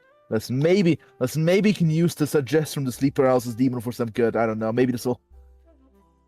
I mean, just go to sleep, I guess. Yeah, you're walking out tomorrow. Because he doesn't know what the fuck does this even mean. What does this mean exactly? Like, listen, he believes like he's not a religious man, I guess, and someone must have done the first Noctis, and the sun is pretty big. The universe is big. I don't know. What do you mean, sleep paralysis demon? The beautiful world of mysticism. You'll head to sleep. You continue tomorrow because right now he needs to rest, right?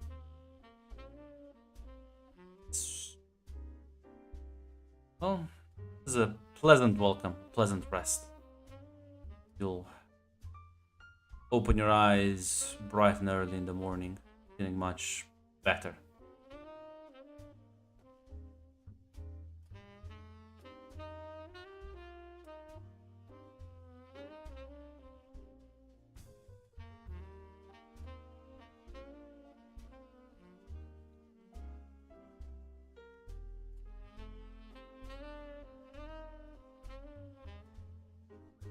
Listen.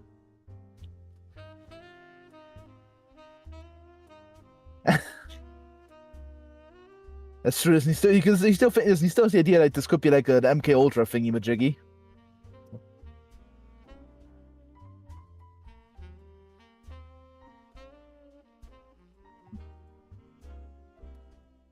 The problem is he's more thinking that this is an MK Ultra bit rather than a spiritual thing. He doesn't believe in spiritual mysticism very much.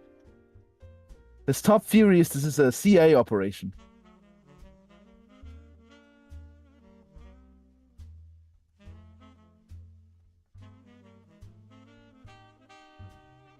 Well, what do you do? Good morning.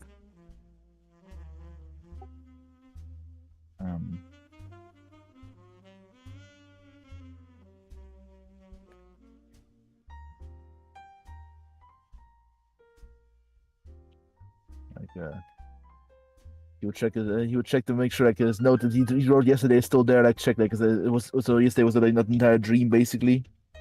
I mean, the notes are still there.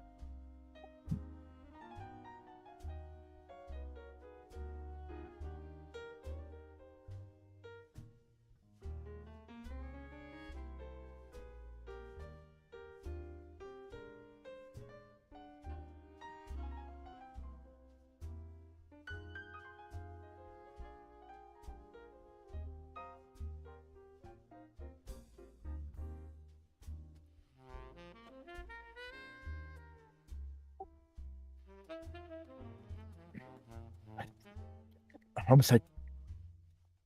Right now, he can promise. Right now, Ian's rationalizing it away. Either listen, either assume this was not MK Ultra. This was just a sleep paralysis demon talking to him. So I don't know what that even suggestion even means. What to do with it. Like, the only thing he listen, he might read up some Rouge philosophy to maybe like gather some insight, potentially some inspiration of what the symbols could mean. But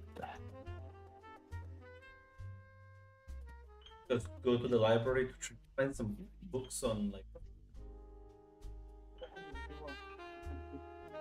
most like this is the stuff to like he's interpreting this thing as a subconscious gave him I get that. What books are you like looking for? just stuff about the meaning of life and whatnot. So guru, especially a lot of guru guides and whatnot, Buddhism stuff like that. New Age, a lot of New Age stuff basically. Head over to the library as you grab like a stack of books as you like sit down, and you open the first book. Again, you hear the voice say, yet again, try to think with your mind. Tell you.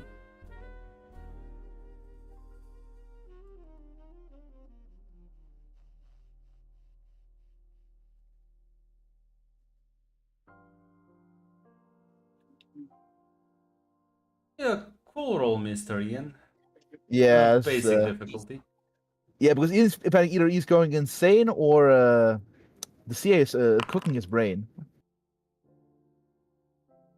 Yeah, I mean, kind of glance around. It's like a bit spooked, but like there's no one here. There's a bunch of other people going about their business and reading, but don't see anyone near you. The voice was the same as last night.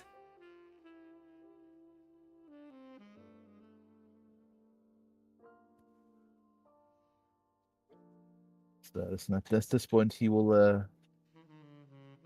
He's not an expert at internal schizophrenic conversation, so he will or thought conversation because last time he was just speaking out loud. While he was at his home, so he turn on the books early and just on his way back he will think back like, either I'm going insane or you are being projected into my mind by something. Who exactly are you? What are you? Very deep philosophical questions. That's the same of you, and I don't think you would provide a satisfactory answer.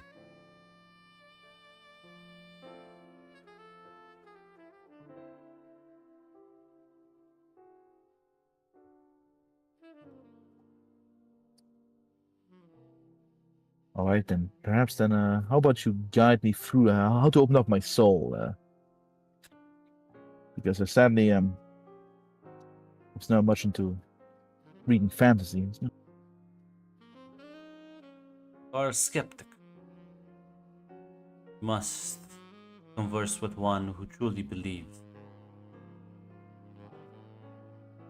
You'll hear an address echo in your head.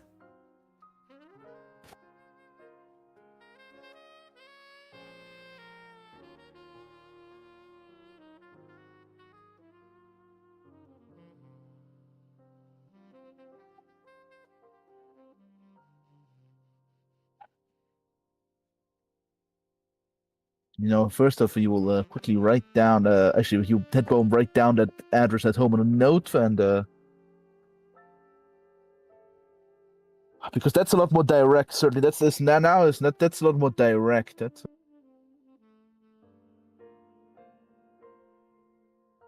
Yeah, what are we gonna do about it? there's the FBI number. Yeah.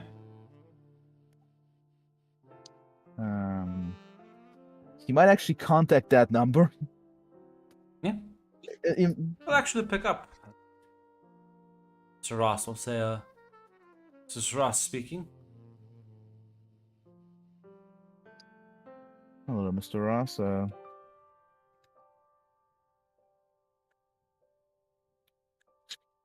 It's just I wanted to chat with you, but it's just I stumbled upon something rather which could be interesting. Remember the case that what was I was encouraged to drop.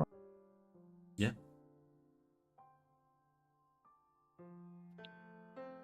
Let's just say I found a address that could potentially lead potential lead, and I'm going to check it. I just want to give you a bit of a.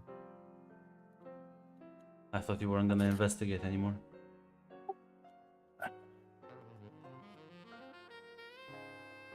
The curiosity got the better of me.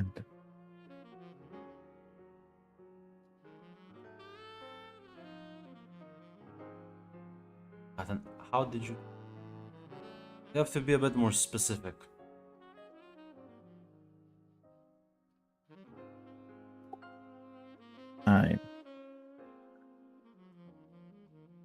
I was contacted by a unknown Ghostmaster Ross. Some unknown third party. They were telling me to speak through mostly a lot of weird stuff until eventually they just gave me the address and told me to speak to a true believer.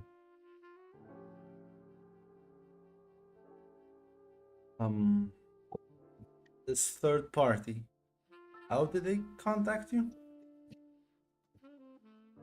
What's this address? The address was just simply like that direct off.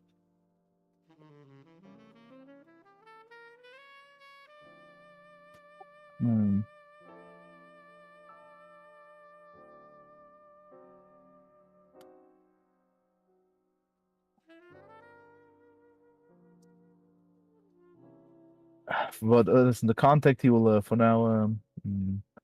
What's a good life? She doesn't want to say the voice in my head told me. That's not a convincing thingy magic.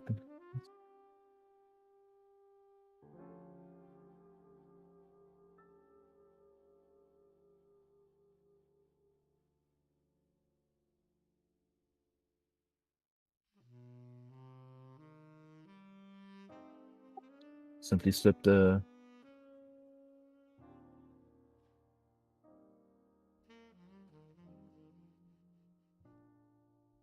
Yes, I simply slipped a note through the door to me.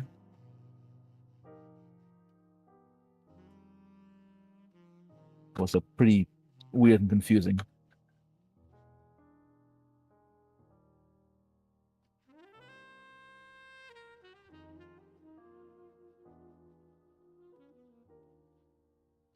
Will inform you that the address you gave me, it's known to me already. Part of one of the places we had to well, deal with. Well, Connected to the murders. That's the church where all the people who were killed in that incident a week ago went.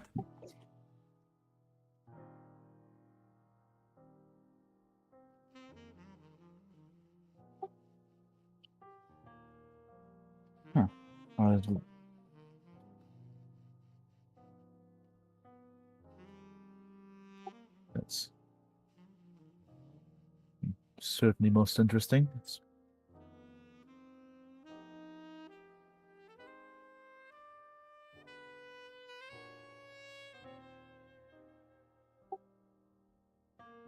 Well, if they wanted to kill me, I'm pretty sure they would have killed. So by now, I will go there. The church is a public enough forum, I think.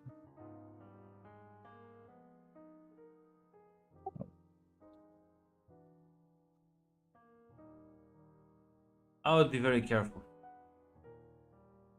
Keep me in the loop. This is very dangerous if somebody directed you for no reason. I'm pretty sure they noticed me. Well, my theory is they noticed me looking into the symbol, trying to break the cipher. The thing is, what's weird about it, I'm not sure if it's the problem is they were trying to direct me to to work through my soul in order to solve the cipher. So I'm pretty sure these might bet these are weird cultists.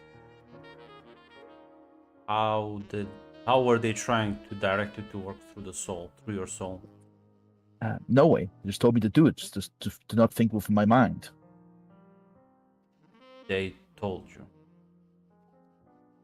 Yes, pretty much it's the sentence. Just to not think with my mind. Just, there was not much else on the paper. Though. Ah. Okay.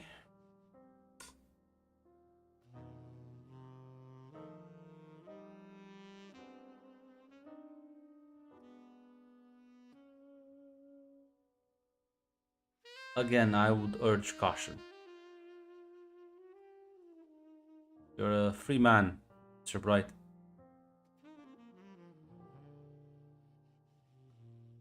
This seems like a trap to me if somebody just slipped you a piece of paper with so many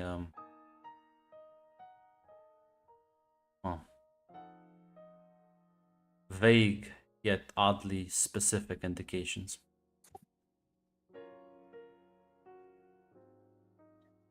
Yes. Give me a little speech roll there, Mr. Ian. It's only a basic difficulty, but this is sus as fuck.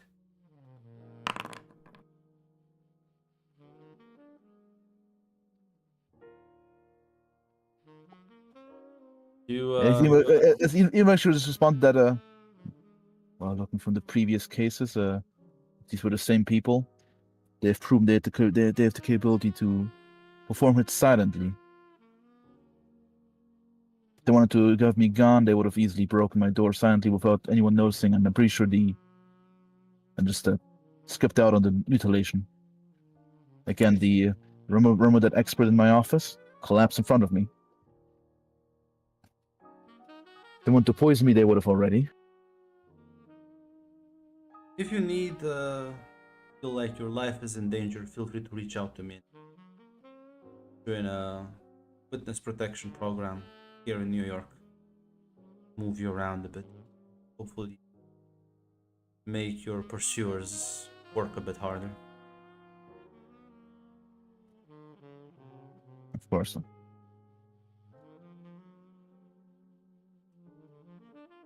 Take care, Mr. Bright. So, Mr. Ross?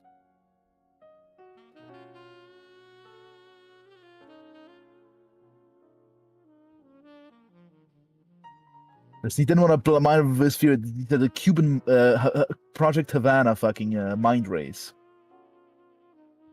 Well, again, are you gonna go to the church? Or... Yeah, you go to the church. James, it'll be about later into the afternoon. As well, I don't think you have anything going right. Probably not. This is probably a day or two before the meeting with the crime lords. I think. So you've been mostly handling that on your end, unless there's something else you wanna do in these couple of days. Other than the meeting I wanted with the vestry, no. Yeah, no, they definitely approve that. They appreciate your eagerness to help out the community. Yet again, shining example. But yeah, no, as you're at the church, prepping things for tomorrow's service. As you see a very I want to say a wide-eyed looking man as he like walks in, looking like he's never stepped foot in a church before.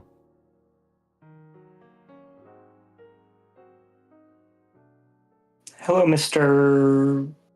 Yes, you look at the priest, actually, yeah. Mr. Bright. Mr. Bright, welcome to All Angels.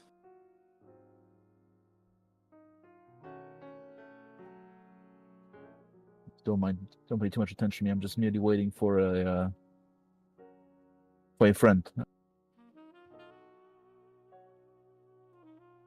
Of course. Well, you're welcome to grab a seat. I'm Father James Carver, and I'm the vicar here. Thank you, Mr. Belly, Father. I will.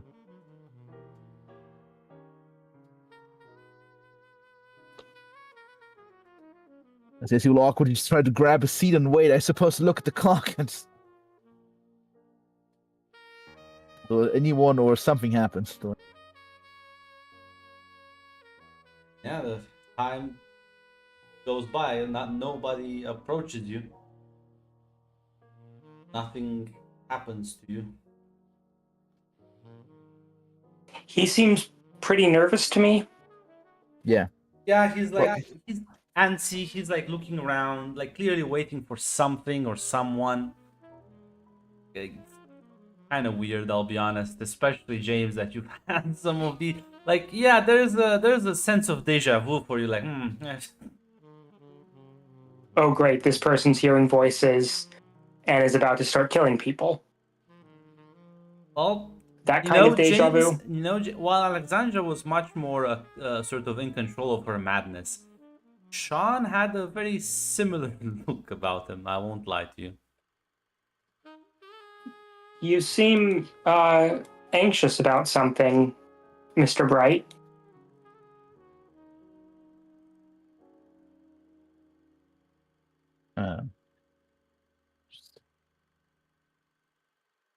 Let's just say it was a few busy weeks of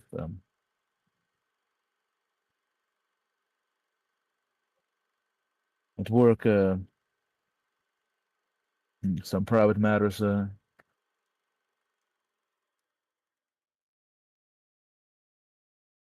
was hoping to clear things up with kind of looking at the clock here. It seems they're not showing today. I was hoping to clear things up. Also. Have I seen him in passing while I've been at the station? No, not really, because he wouldn't be like around the other detectives. Yeah, I They didn't have, think like, so. yeah.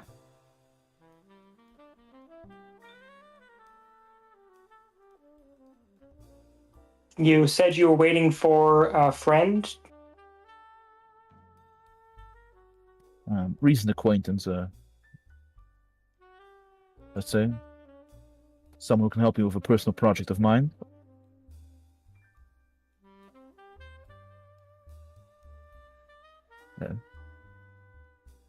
Can I get you a cup of coffee?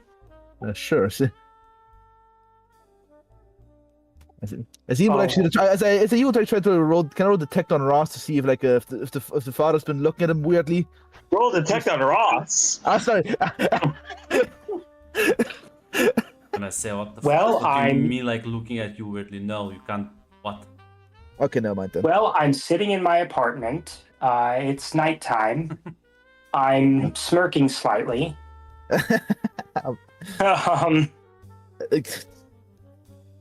Consider that a freebie. You didn't even need to roll for it. Okay, never mind then. Yeah. Let's now accept a cup of coffee. As you.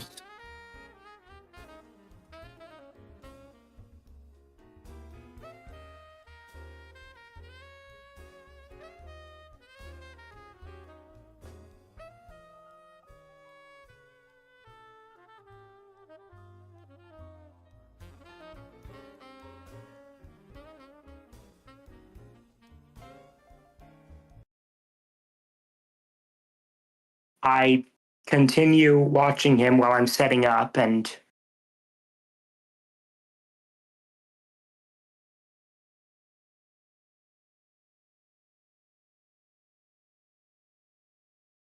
Damn. Yeah, I guess Ian, how long are you gonna eventually listen? How long are you gonna wait at the church?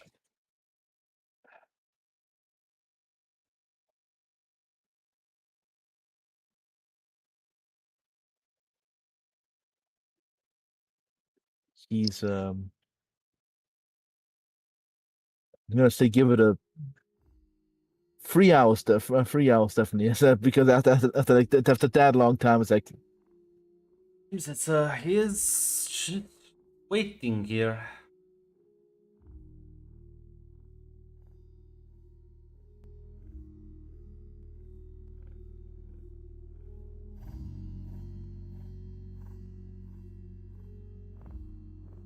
One moment. Um, your friend seems to be running late. I hope nothing serious has happened to him. I don't know where they are or why they're not. What happened to them?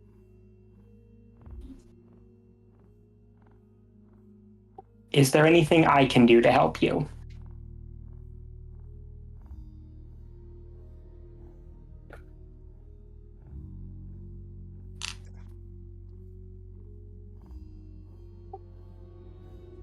I'm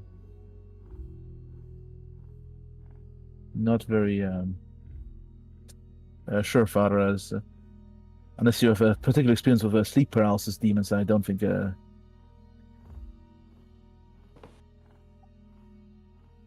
I think I'll be going. I don't think they'll be showing today. As he looks at the clock again. You're welcome to use a phone in the rectory if you'd like to make a call before you leave.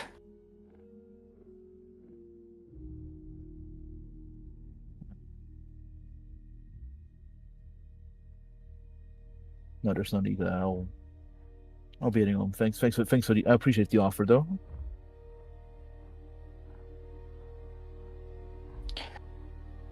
Services are at 8 o'clock and 10 o'clock on Sundays if you would like to join us. And I hope you find your friend soon. Perhaps I will. Yes, you'll like.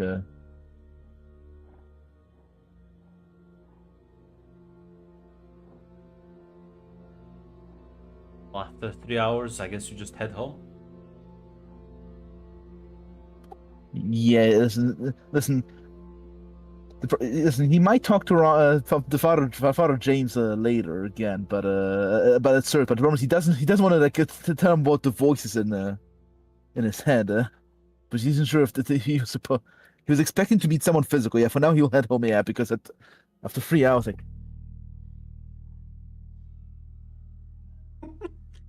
Yeah, no, it's fine.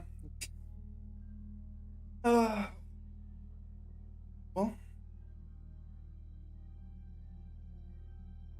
nothing will happen to you. You won't hear the voices for the next few days, at least.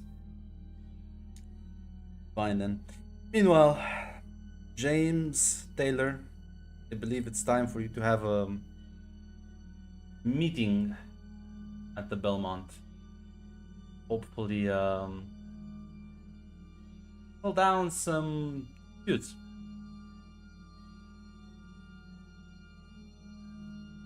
As well, there's a bunch of people that will show up. I mean, you would recognize Julia Taylor because she's gonna be here representing one of the factions. I don't think you recognize the other two that showed up with her, as they're part of the American-Italian side. As you'll also recognize Radmir. They will all sort of take a seat in the room. Wilson will also be there. So if you want to have a word with Father James beforehand, or with anyone, really can.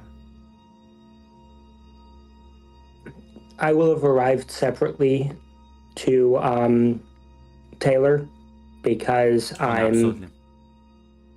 independent.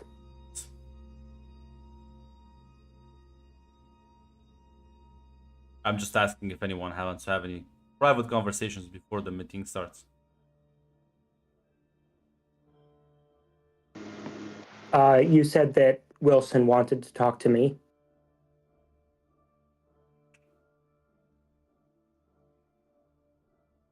Did I? I thought you did. I may have misheard you.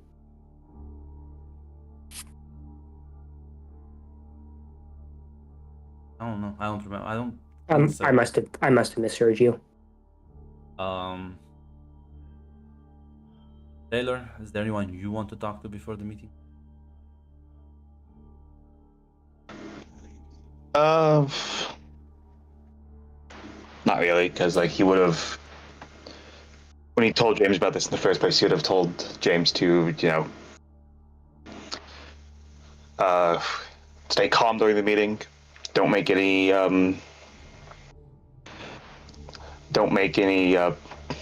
big shows, and that the thing Taylor's pushing for is like churches and hospitals. That's what Taylor's pushing. That's what Taylor is going to be pushing for.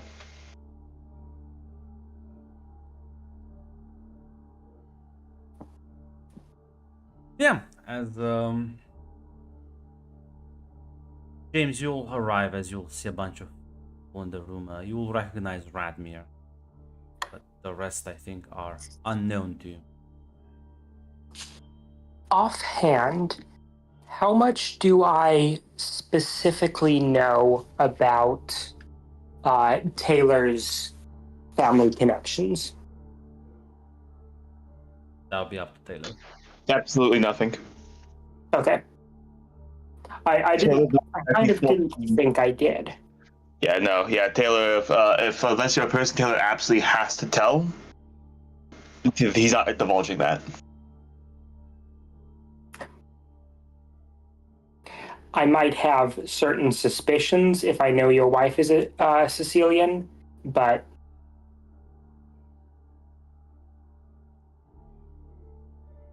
yeah. And does Julia... I haven't met your wife, so never mind.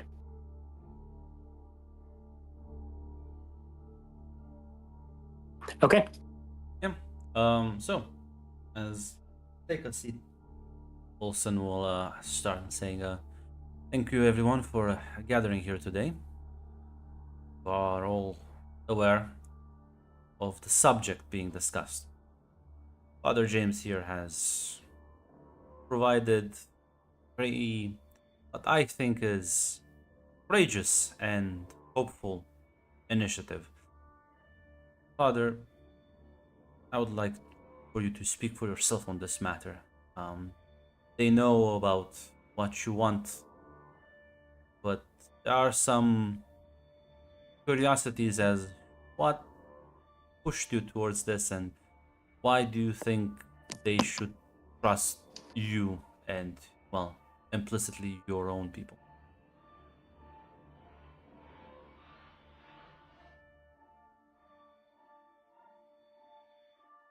If there is going to be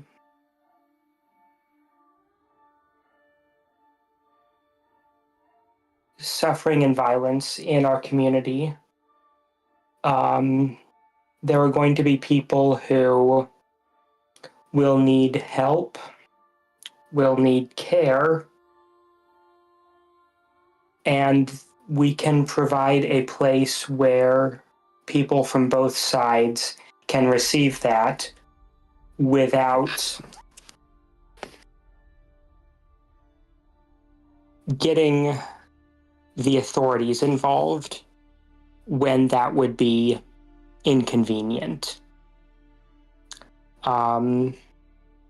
My church has experienced a lot of loss recently in our small community, and I would like that loss.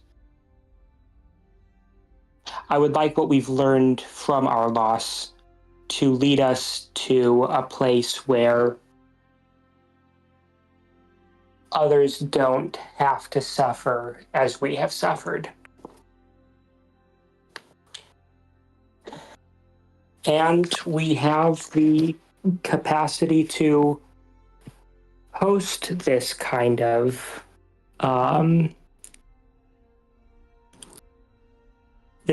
service.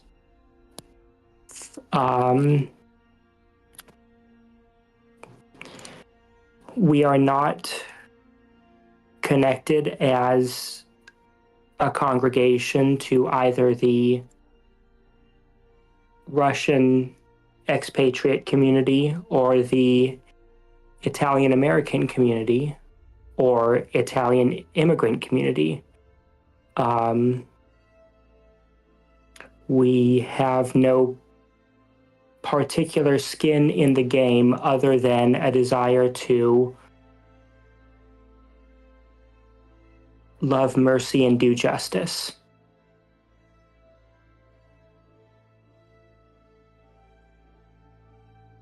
Give me a speech roll. It's a basic difficulty.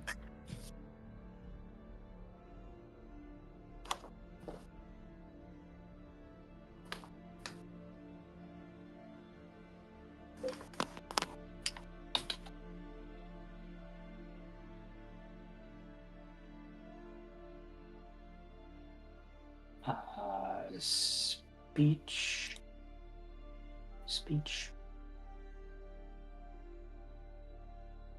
Basic. Yeah, no, they kind of nod as.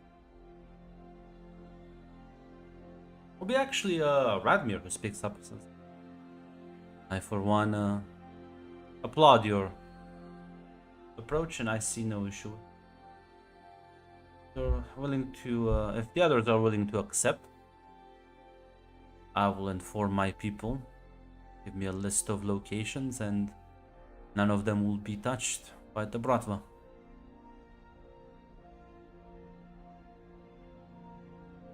As Wilson will sort of glance towards the other three as they will nod along.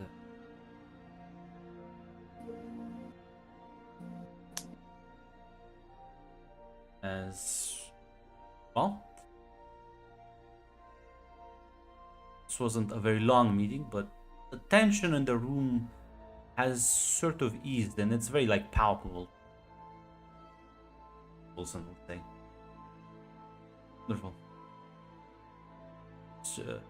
Father Carver, I hope you will stop by the hotel and my front desk clerk a list with locations, and I'll be sure to have these wonderful people get it and abide by it."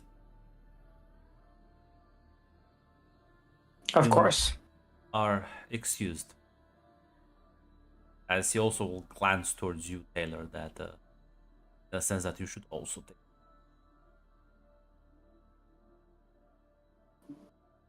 Yeah, Taylor will, just with a nod, also take his leave.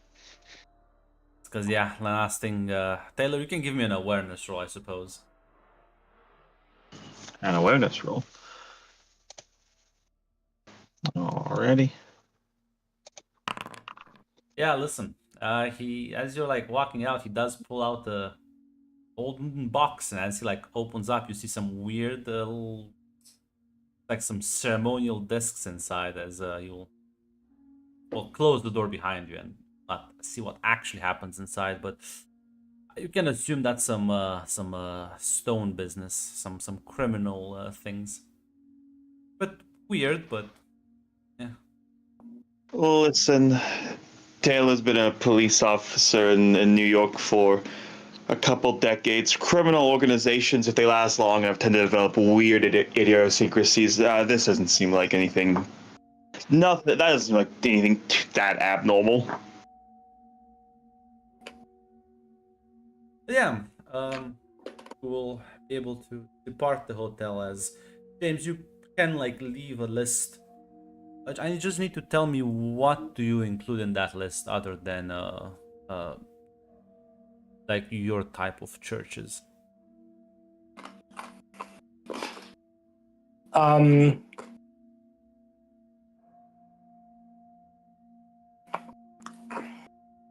you could technically expand the area to other you could include hospitals, clinics, nothing technically prevents you.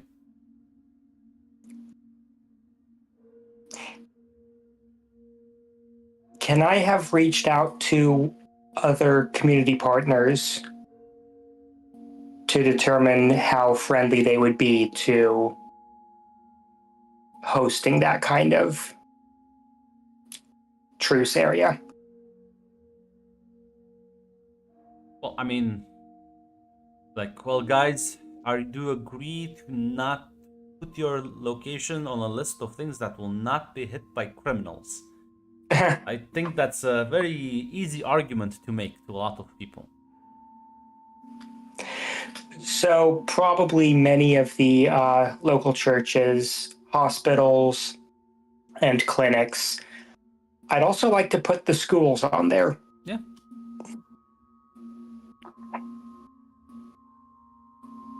I was gonna say Taylor was Taylor might actually have met up with you after both of you left. But yeah, because he would bring up the schools. I'd hope that they're good, including the schools. I'll be honest. That part of me hopes that they have some basic humanity that wouldn't need to be on the list, but it's probably a good idea to include it just in case. I would imagine that any humanity they have now will become somewhat more frayed at the edges, depending on how long this goes on for and who feels that they're losing.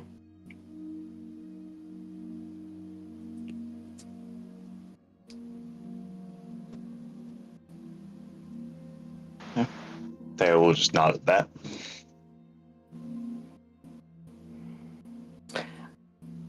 I've set up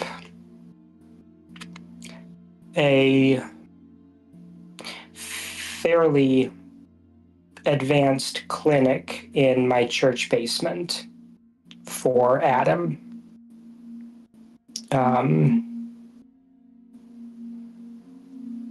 It's not New York General, but it is,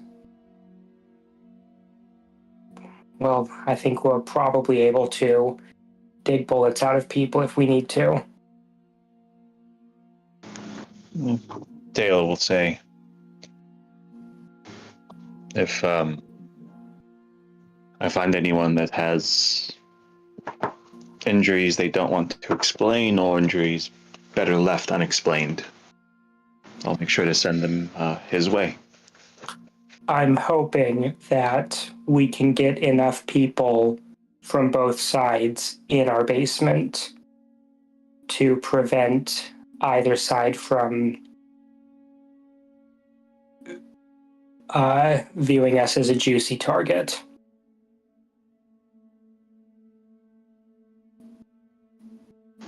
He'll say, that's smart. Say, you should do that, but it's part of the reason I had the meeting here with Mr. Wilson. His word means a lot, and I think they'll have. I'm hoping that the situation gets so desperate that they'll want to break the agreement here. At that point, leaving would be an easier thing for them. You think a war is inevitable?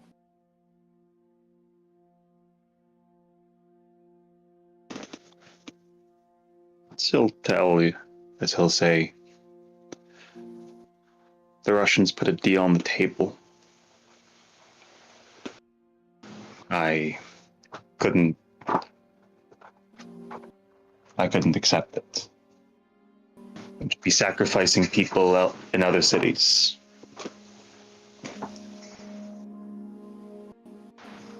So unfortunately, right now, the war does seem inevitable, but how many people end up dying and how long it lasts, I think that's something we can still influence. When they're ready to come to the table, anything I can offer in terms of a quiet place to meet, either on church property or even in my apartment, is open to you. So he'll nod. I recognize that that's more than a little premature, as the shooting hasn't started yet. but It's good to think of the future. For now, be honest, I was a little surprised it was the Russians who agreed first. This isn't their home, not their people. But I think you should work on expanding any goodwill you might have gotten from that meeting. If you're a man trusted by both sides, you may be able to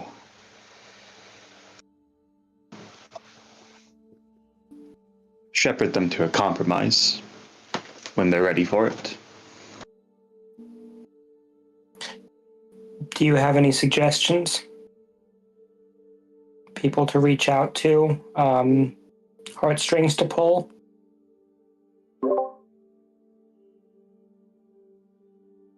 She'll tell you.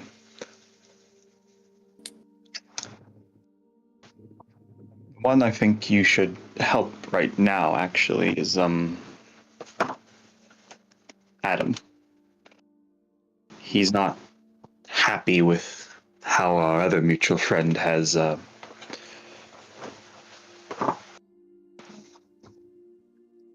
the situation is developing.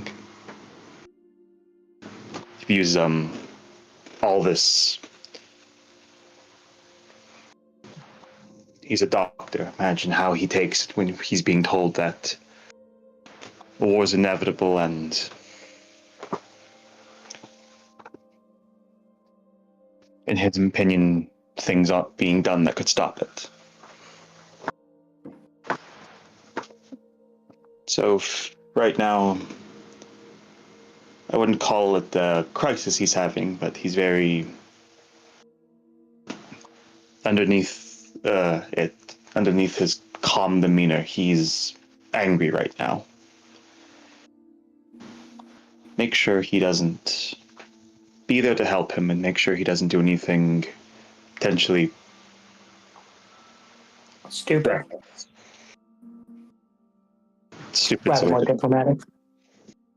I suppose they're both the same. One thing, I wouldn't normally bring this to your attention, but my dealings with Sean and the penitent, I had a. How old is Ian? Ah, fuck, I think I put him at like 40. I had a man come into my church a couple days ago. Said he was waiting for a friend. He seemed awfully jumpy. And then his friend never showed up.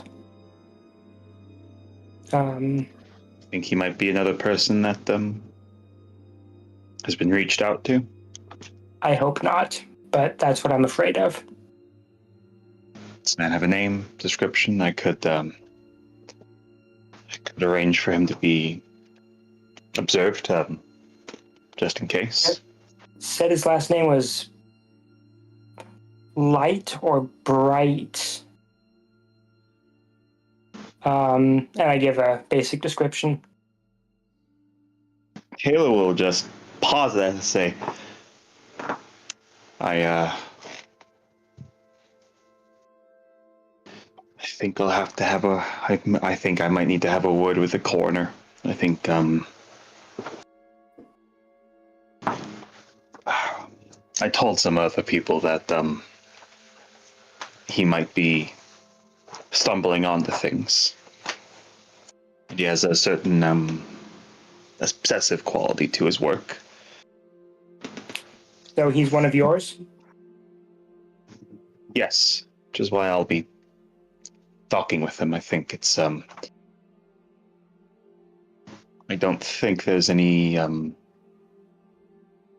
think if I don't clue him in, he'll barge his way in and he might end up getting hurt or get others hurt.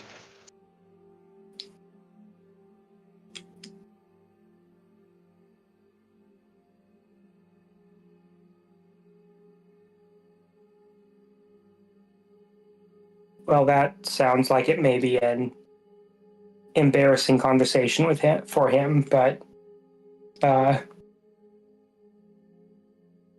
I'm glad that you don't think that he's immediately dangerous.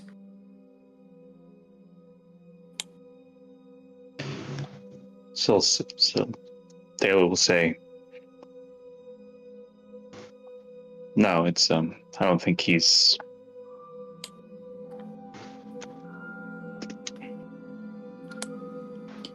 Recently, a strange event happened with him, to him, I should say. And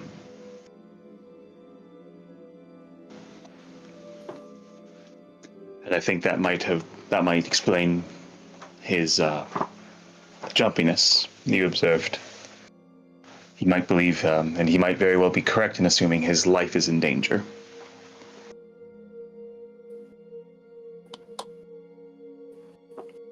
Let me know if there's anything I can do for him as well. Although I think a reduced police presence around my church will be appropriate in the weeks to come. So if there's anything you can do to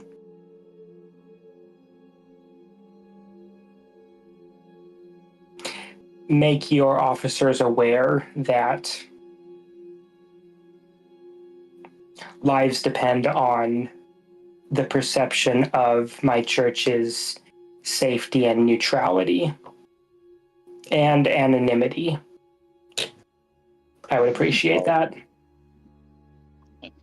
I plan on informing the Captain Smith about the arrangement here.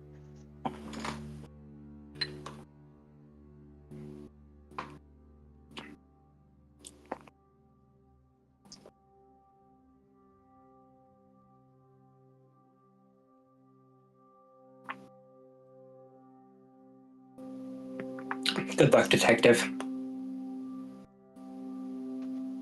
Good luck to you as well, James.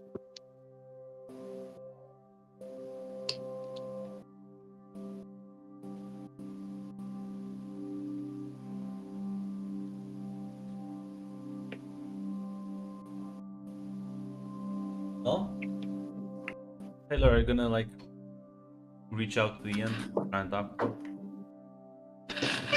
Yeah, because yeah, you will definitely try to reach out to him. Yeah. I think it's a Monday, so you can probably still find him at his office about like 5 p.m.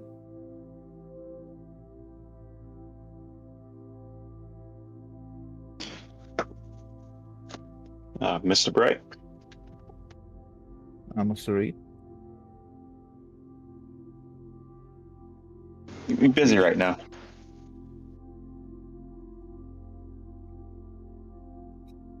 Well, it seems most of the crime families, most of the criminals in New York are right now on Christmas break, so not as much. I'm just catching up on some procedural stuff. You need something? I just wanted to touch base, if I could ask a question. What brought you to Mr. Carver's church a few days ago? He seemed rather spooked. He seemed rather confused by your behavior.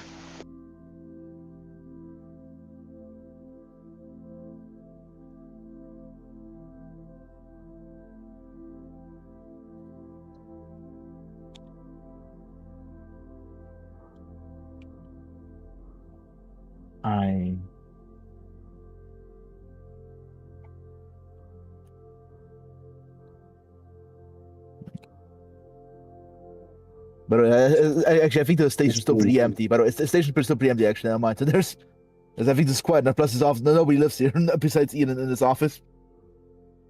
As a This conversation, by the way, is strictly off the record. Nothing said here will be reported to the captain.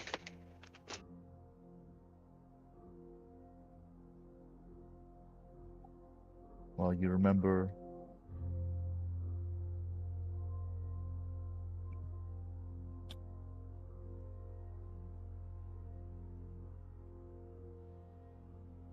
I was It's about Fine. those Oh. it's just about the symbols that you asked that expert about. Yes, I decided to follow up to them on my own time, in private.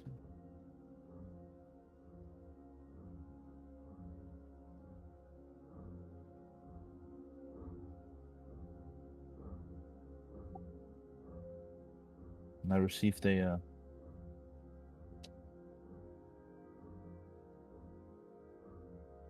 well, let's say it was directed towards the church.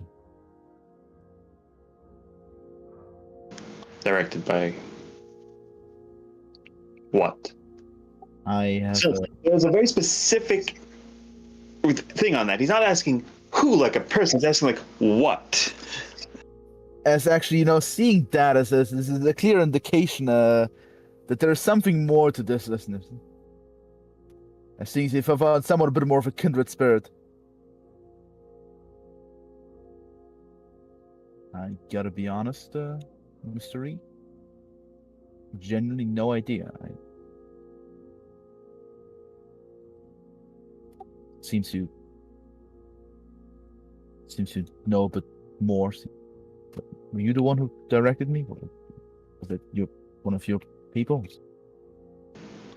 No, I will say I clued the FBI in about your research. Let's just say in the if you've noticed strange things about these cases, let me reassure you, you're not crazy. This things that have been happening here recently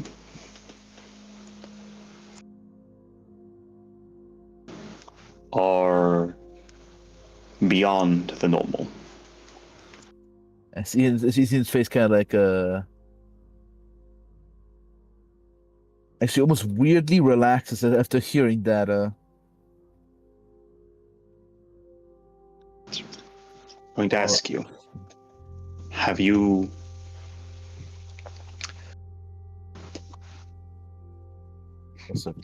was a goddamn voice in my head. I thought I was just going crazy from sleep deprivation. all right. Now listen, Ian. I'm going to tell you this. At Mr. Carver's church, there's a man named Adam. He knows much more about this than I think I or the men in the FBI do. Have you made any deal? Did you agree to anything with this being? No, just said I'm a curious soul and direct me to use my soul to look into the weird cipher. Going to advise you to be careful. I don't know if what contacted you is the same thing that are of in Adam's, let's call it, specialty, but so far from what I've been able to, what I've been told, these beings are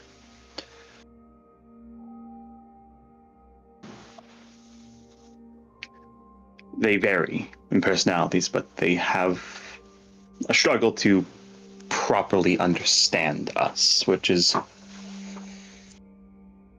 why, in fact, I think it might be a better idea of you come with me and I'll introduce you to Adam. He's recent events have made him a bit more on edge.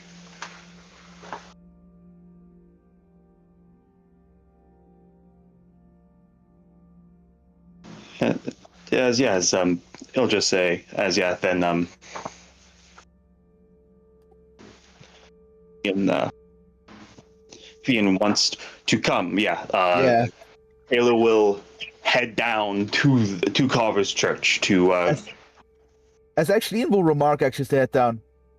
Huh. He lives here or something? Like, work here? he's just founded a clinic in the basement. But information from me, by the way, is the clinic publicly marked, by the way, in the thing? I thought it was like a Black Ripper Dog operation. Well, I assume because James asked the church if you could put it there. Like, I don't think it's publicly marked, because like didn't have even time to like all of that. Okay, so that's like Yeah, like that's what I mean. Like, yeah, like when I like when he says he recently is like building a clinic. Like, okay. We are beginning to advertise that we have a free clinic. Okay, gotcha. First come, first serve. Literally been there for like 2 days, not even that long. Yeah, makes sense. What people are generally not aware of is that it is substantially more capable of dealing with serious trauma than most free clinics are. Well, Ian doesn't live here and he doesn't go to church, so he wouldn't know jack shit about it. And you'll actually just mention to Taylor. Huh. The thing that mentioned speaking to a true believer. At this address. that's just Adam is a well, he believes in it in the same way that I believe in crime on the streets in New York. He's experienced it. He's not some wild man making bellicose claims. I think, like all of us, he's a man in and over his head, but he's managed to keep a good grasp on things.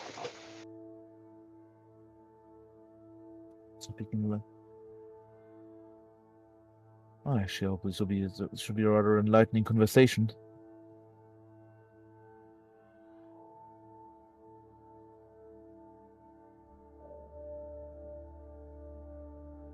Yeah, I mean, you can head over there. Well, James, apparently there's more around your church now.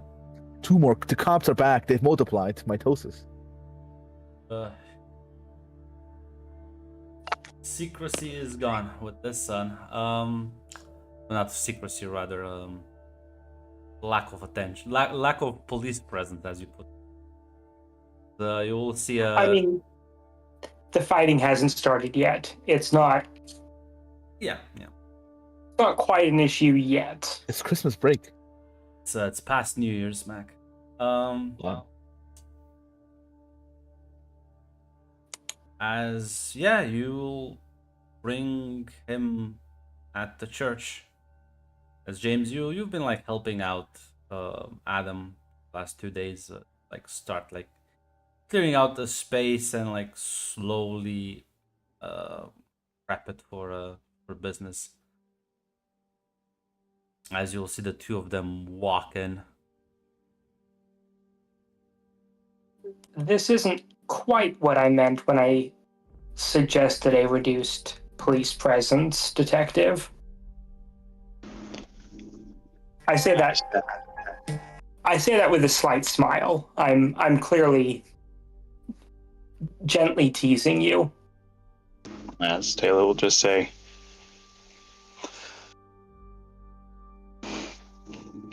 "Don't worry, I'll make my presence brief." As he'll say, You're always welcome here, Detective. "Thank you."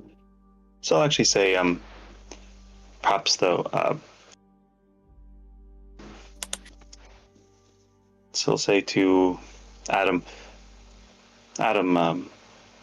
this man right here is Mr. Ian Bright. He has been investigating on his own some of the stranger aspects of the last case, and he has says that a disembodied voice prompted him to come here to seek out a true believer. I think you might be able to help him understand a bit of what might be happening to him and what may happen to him. Genuinely concerned. True believer in what? I don't know either myself. To give a bit more context to more information on maybe to this being contacted or whatever this thing is. It contacted me while I was introduced itself to me as saying I'm a seeker of knowledge. I'm always trying to decipher some weird writings. What? And explain to are you familiar with the cases of like the recent murders? Yes. Yes. The occult ruins beneath the corpses in those writings. Oh my. I assumed they were a regular cipher. I was working with them through trying to decipher them. I'm gonna say this once, and I'm gonna be very, very clear about it. Do not attempt such a thing. You shall stop everything, burn every note you have on those, and forget about those symbols.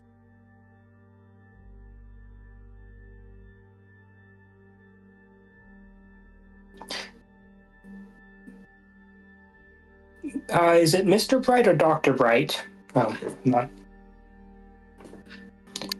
I think it's actually mystery because he doesn't have a doctorate. Okay. Like, I think you'd be like I think for forensics you'd be like actually. I think you'd be an undergrad. I think for forensics, but don't quote me on that, Andy. Yeah. What brought you to All Angels last time?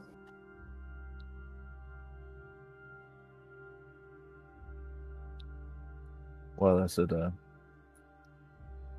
told me to seek out a true believer who can assist me in looking at things through my soul. To give add more context, the thing explained that I couldn't decipher those runes because I was looking at it through my mind, and I should look at it through my soul.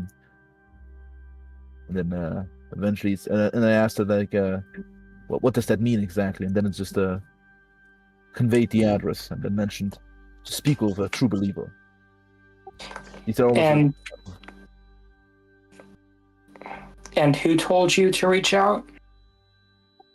Disembodied voice didn't give me when I asked who or what you are, it said that's a complex philosophical question that is complicated. I quietly say to Adam, you don't think he's in too deep?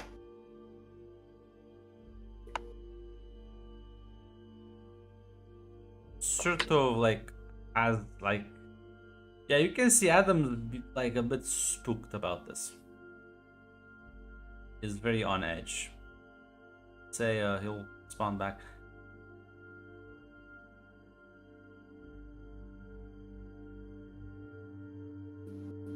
Okay, well, Mr. Bright, how much have you been able to like piece together?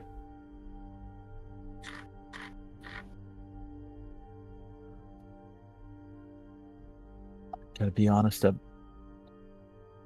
cosmic forces are a new thing to me. Straightforward question.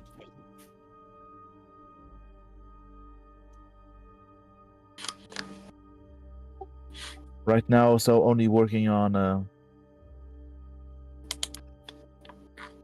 I only figured out that clearly these symbols are not random and there's a clear structure to them. And I was trying to find out that. I was trying to decipher them. What did you? Decode them. What were you able to decipher?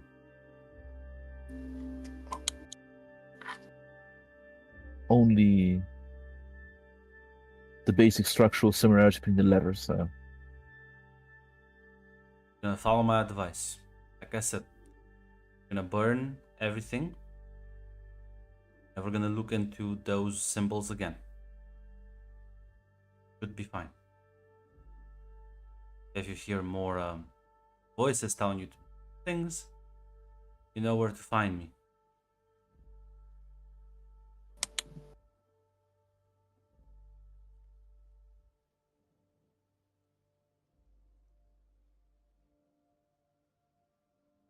And if you don't know where to find him, you know where to find me, and I will help you find him.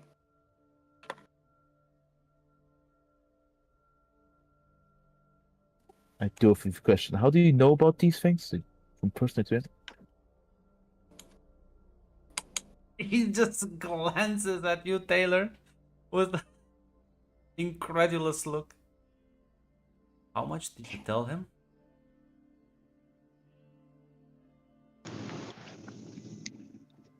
I did not tell him anything that involves. I did not tell him anything. I did not tell him anything that would involve you or the others that were part of the case. Mr. Bright won't mention me to anyone. The wrong people hear about what you just told me. That simple remark gets you in a lot of trouble.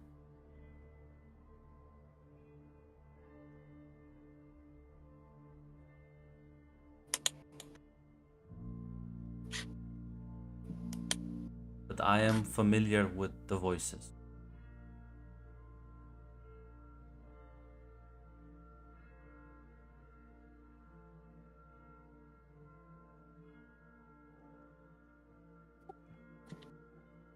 See.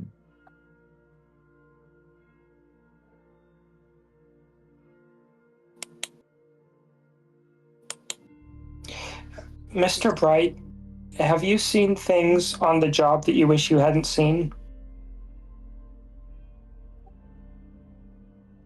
I mean, it was the last murders were particularly grisly. You're in that position now.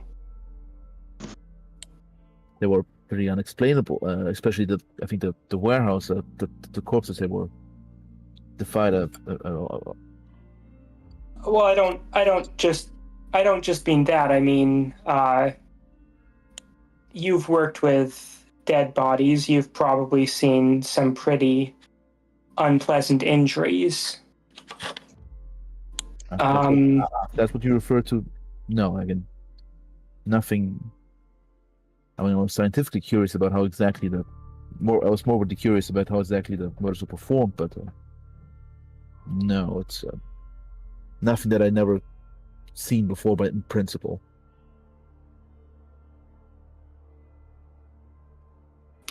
Well, that kind of backfired.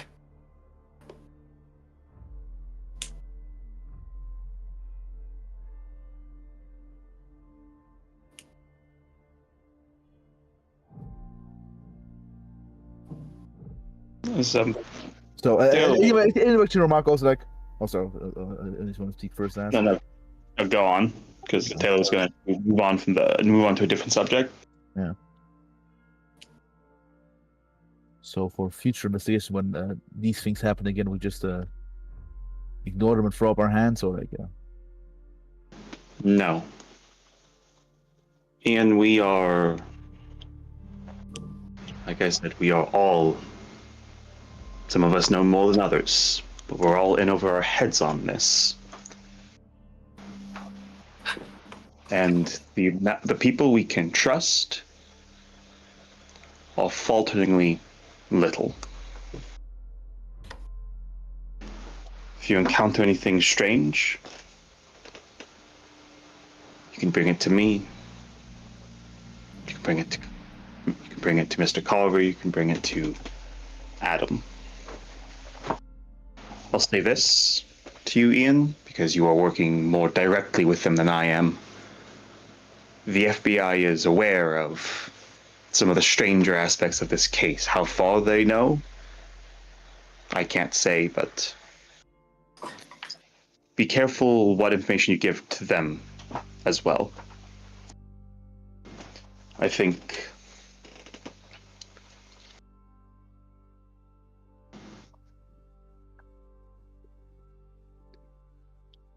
their interests in keeping some of these things contained are good, but they don't know everything. And I'd like to, as he'll look towards Adam, he'll say, I'd like to make sure they don't know about everything. Yeah, he's gonna give you.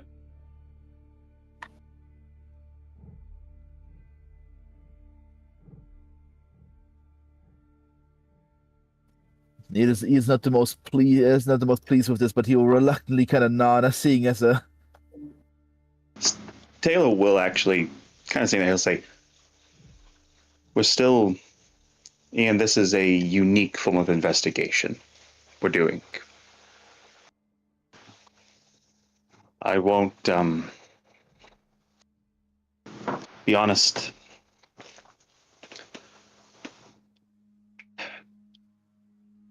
Most of us here are flying, if not completely blind, then it sounds to a blindness to a different degree. We can't go to the courts. We can't go to our superiors. We don't know what the FBI will do with the information.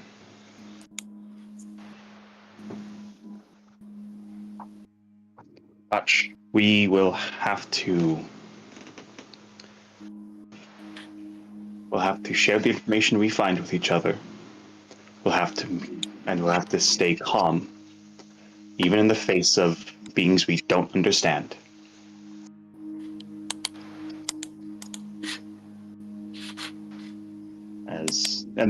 As he will make sure, and unless somebody has to be brought in on this, don't.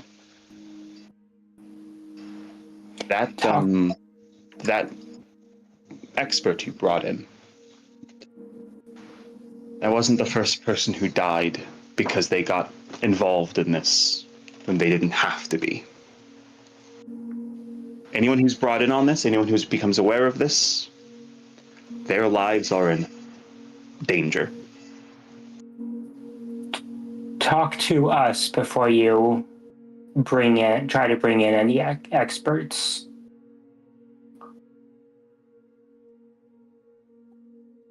All right, now I think all the experts that at least I know of are in this room when it comes to this matter. Listen, as Taylor will say, there is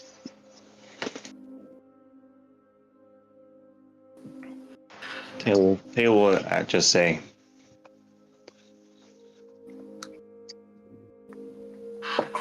there is one person I could mention your name to. As I said, I already told the FBI about your original investigation, so they'll be sending someone to talk with you. It's up to you what you reveal to them, though. I do think you should listen to Adam, and if you choose not to listen to Adam and you choose to keep those notes, I'd advise you be careful and be aware of handing them over to the FBI. But I have another contact who's versed in this. Well, as versed as one can be in this.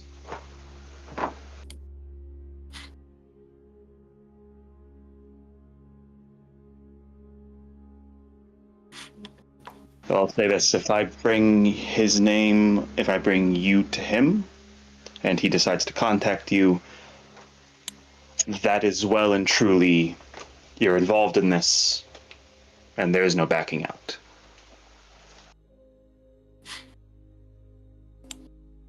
So I'm going to need that from you. You could still back out now. You could still go back to work. And it's likely that soon events will happen that will draw everyone's attention away from you.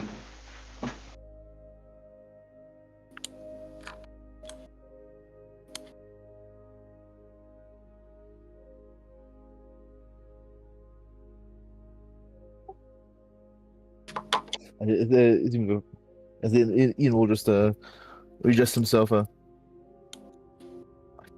do not think this will stop in the near future anytime soon. I think I would like to get in contact. As I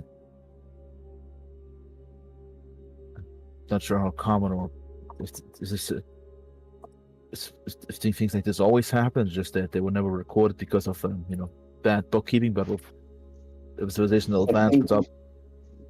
I think, Ian, some of this is a new development, and at least from what I've been able to glean from what I've been told so far. I've been thinking about how there is to be a way to deal with this, because even if I just burn all the notes I have, what if this happens in the future again? And then I just like eyeball, I guess, and just the demon rune. Adam This will case point that will out no. completely. Adam will kind of shake his head. No. Ignorance in this case is bliss. You keep your head down. This thing clearly is trying to tempt you with knowledge. Use its offer and should lose interest.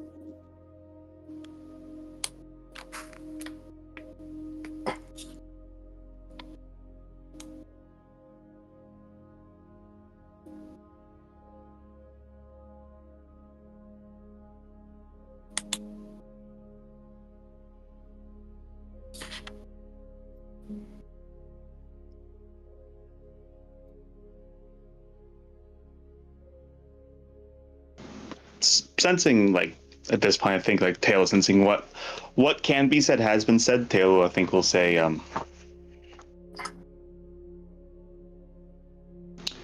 well, Ian, believe you've gotten your answers. If you'd like to ride back to the office, or if you'd want, I could drop you off at home. I could file in some excuse if you want to call an early day. No, the office will be fine. I just have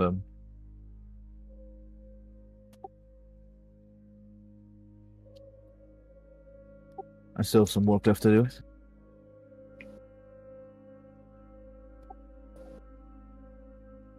Ian is clearly not satisfied with the answer of just ignorance is bliss.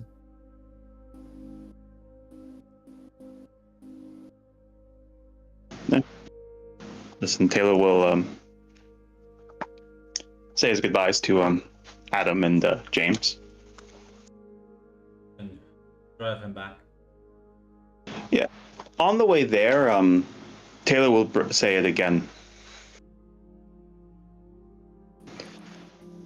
The man I have a contact with, he's he told me he's looking into ways to try to handle things like this. This is what I mean. If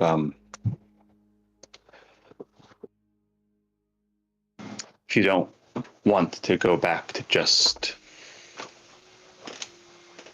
trying to ignore it and pretend everything's still normal, you could arrange for might not be a meeting with him, might be a meeting with someone else. He's very busy, and he does have his own contacts. He will actually more eagerly nod of this as like, I see what he will say. Adam might have a point that ignorance is bliss, but if it's that the FBI knows, I do think of time. I don't think that's a viable solution for long term. Taylor will actually say, it might be. I was thinking. he'll say, if, and I might just be a paranoid person. If the implications of what I've been told are true, at least what I think the implications are, I think ignorance is, I think, might not happen soon, but there's going to come a time eventually where I'm worried no one's going to be able to be ignorant about this. Dean will actually so again even more second. He will just I'll say best case scenario, I might be able to get away, but other people, those people in the future,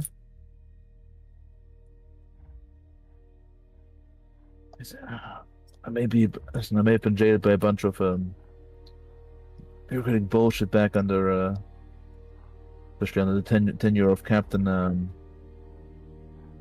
Jones. I still joined the force to ultimately help people in my own way, and someone needs to. I think information gathering on this is paramount. If you're committed to that, because I'll be honest, the man I'm going to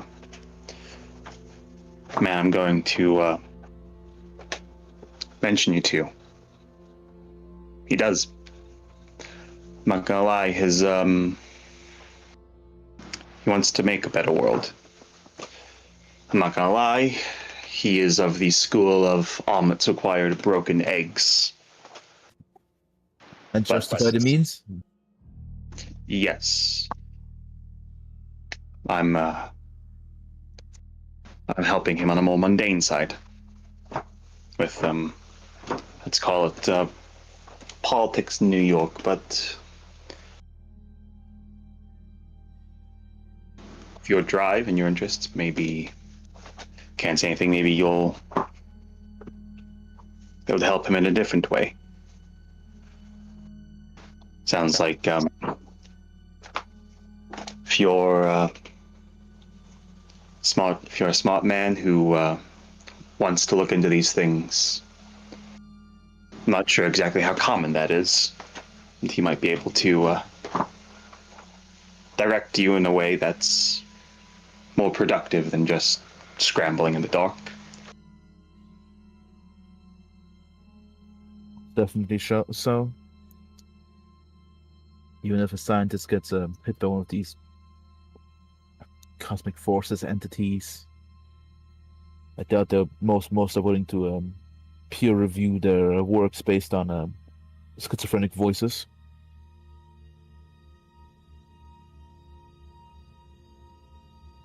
Yeah, Taylor will just. It's a chuckle. It's a pained chuckle. It's the dark humor we call it.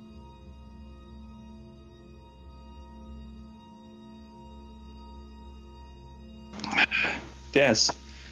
Listen, he'll drop Ian off, as he'll say. Now listen, keep your head about you. It's I'll reach out to you with how the talk goes. Someone doesn't reach out to you first. But tries to tempt you again. Ignore it. You don't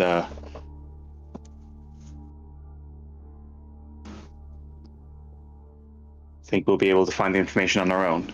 I don't think we need the help from anything that Zetherworldly now.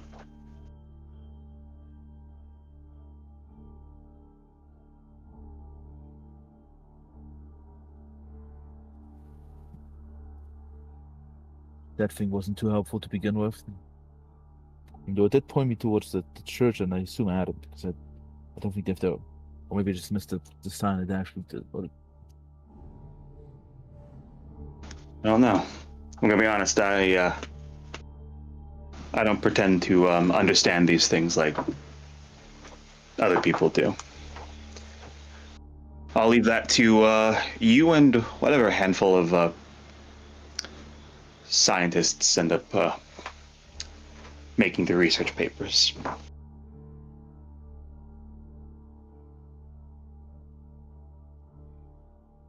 So with that, Taylor will say his goodbyes as he will be going to the Belmont because, yeah, Lark, we got a weird guy who I don't think he's going to stop researching, so maybe you could make use of him. Yeah. Listen, Adam doesn't know what the fuck he's talking about. Ignorance is not bliss, Adam. I'm sorry. What the fuck? What if someone else gets hit by this? I don't think. Well, Exactly. We should be the first ones to build the nuke. So, as you stop by the Belmont, you leave a message for Lark.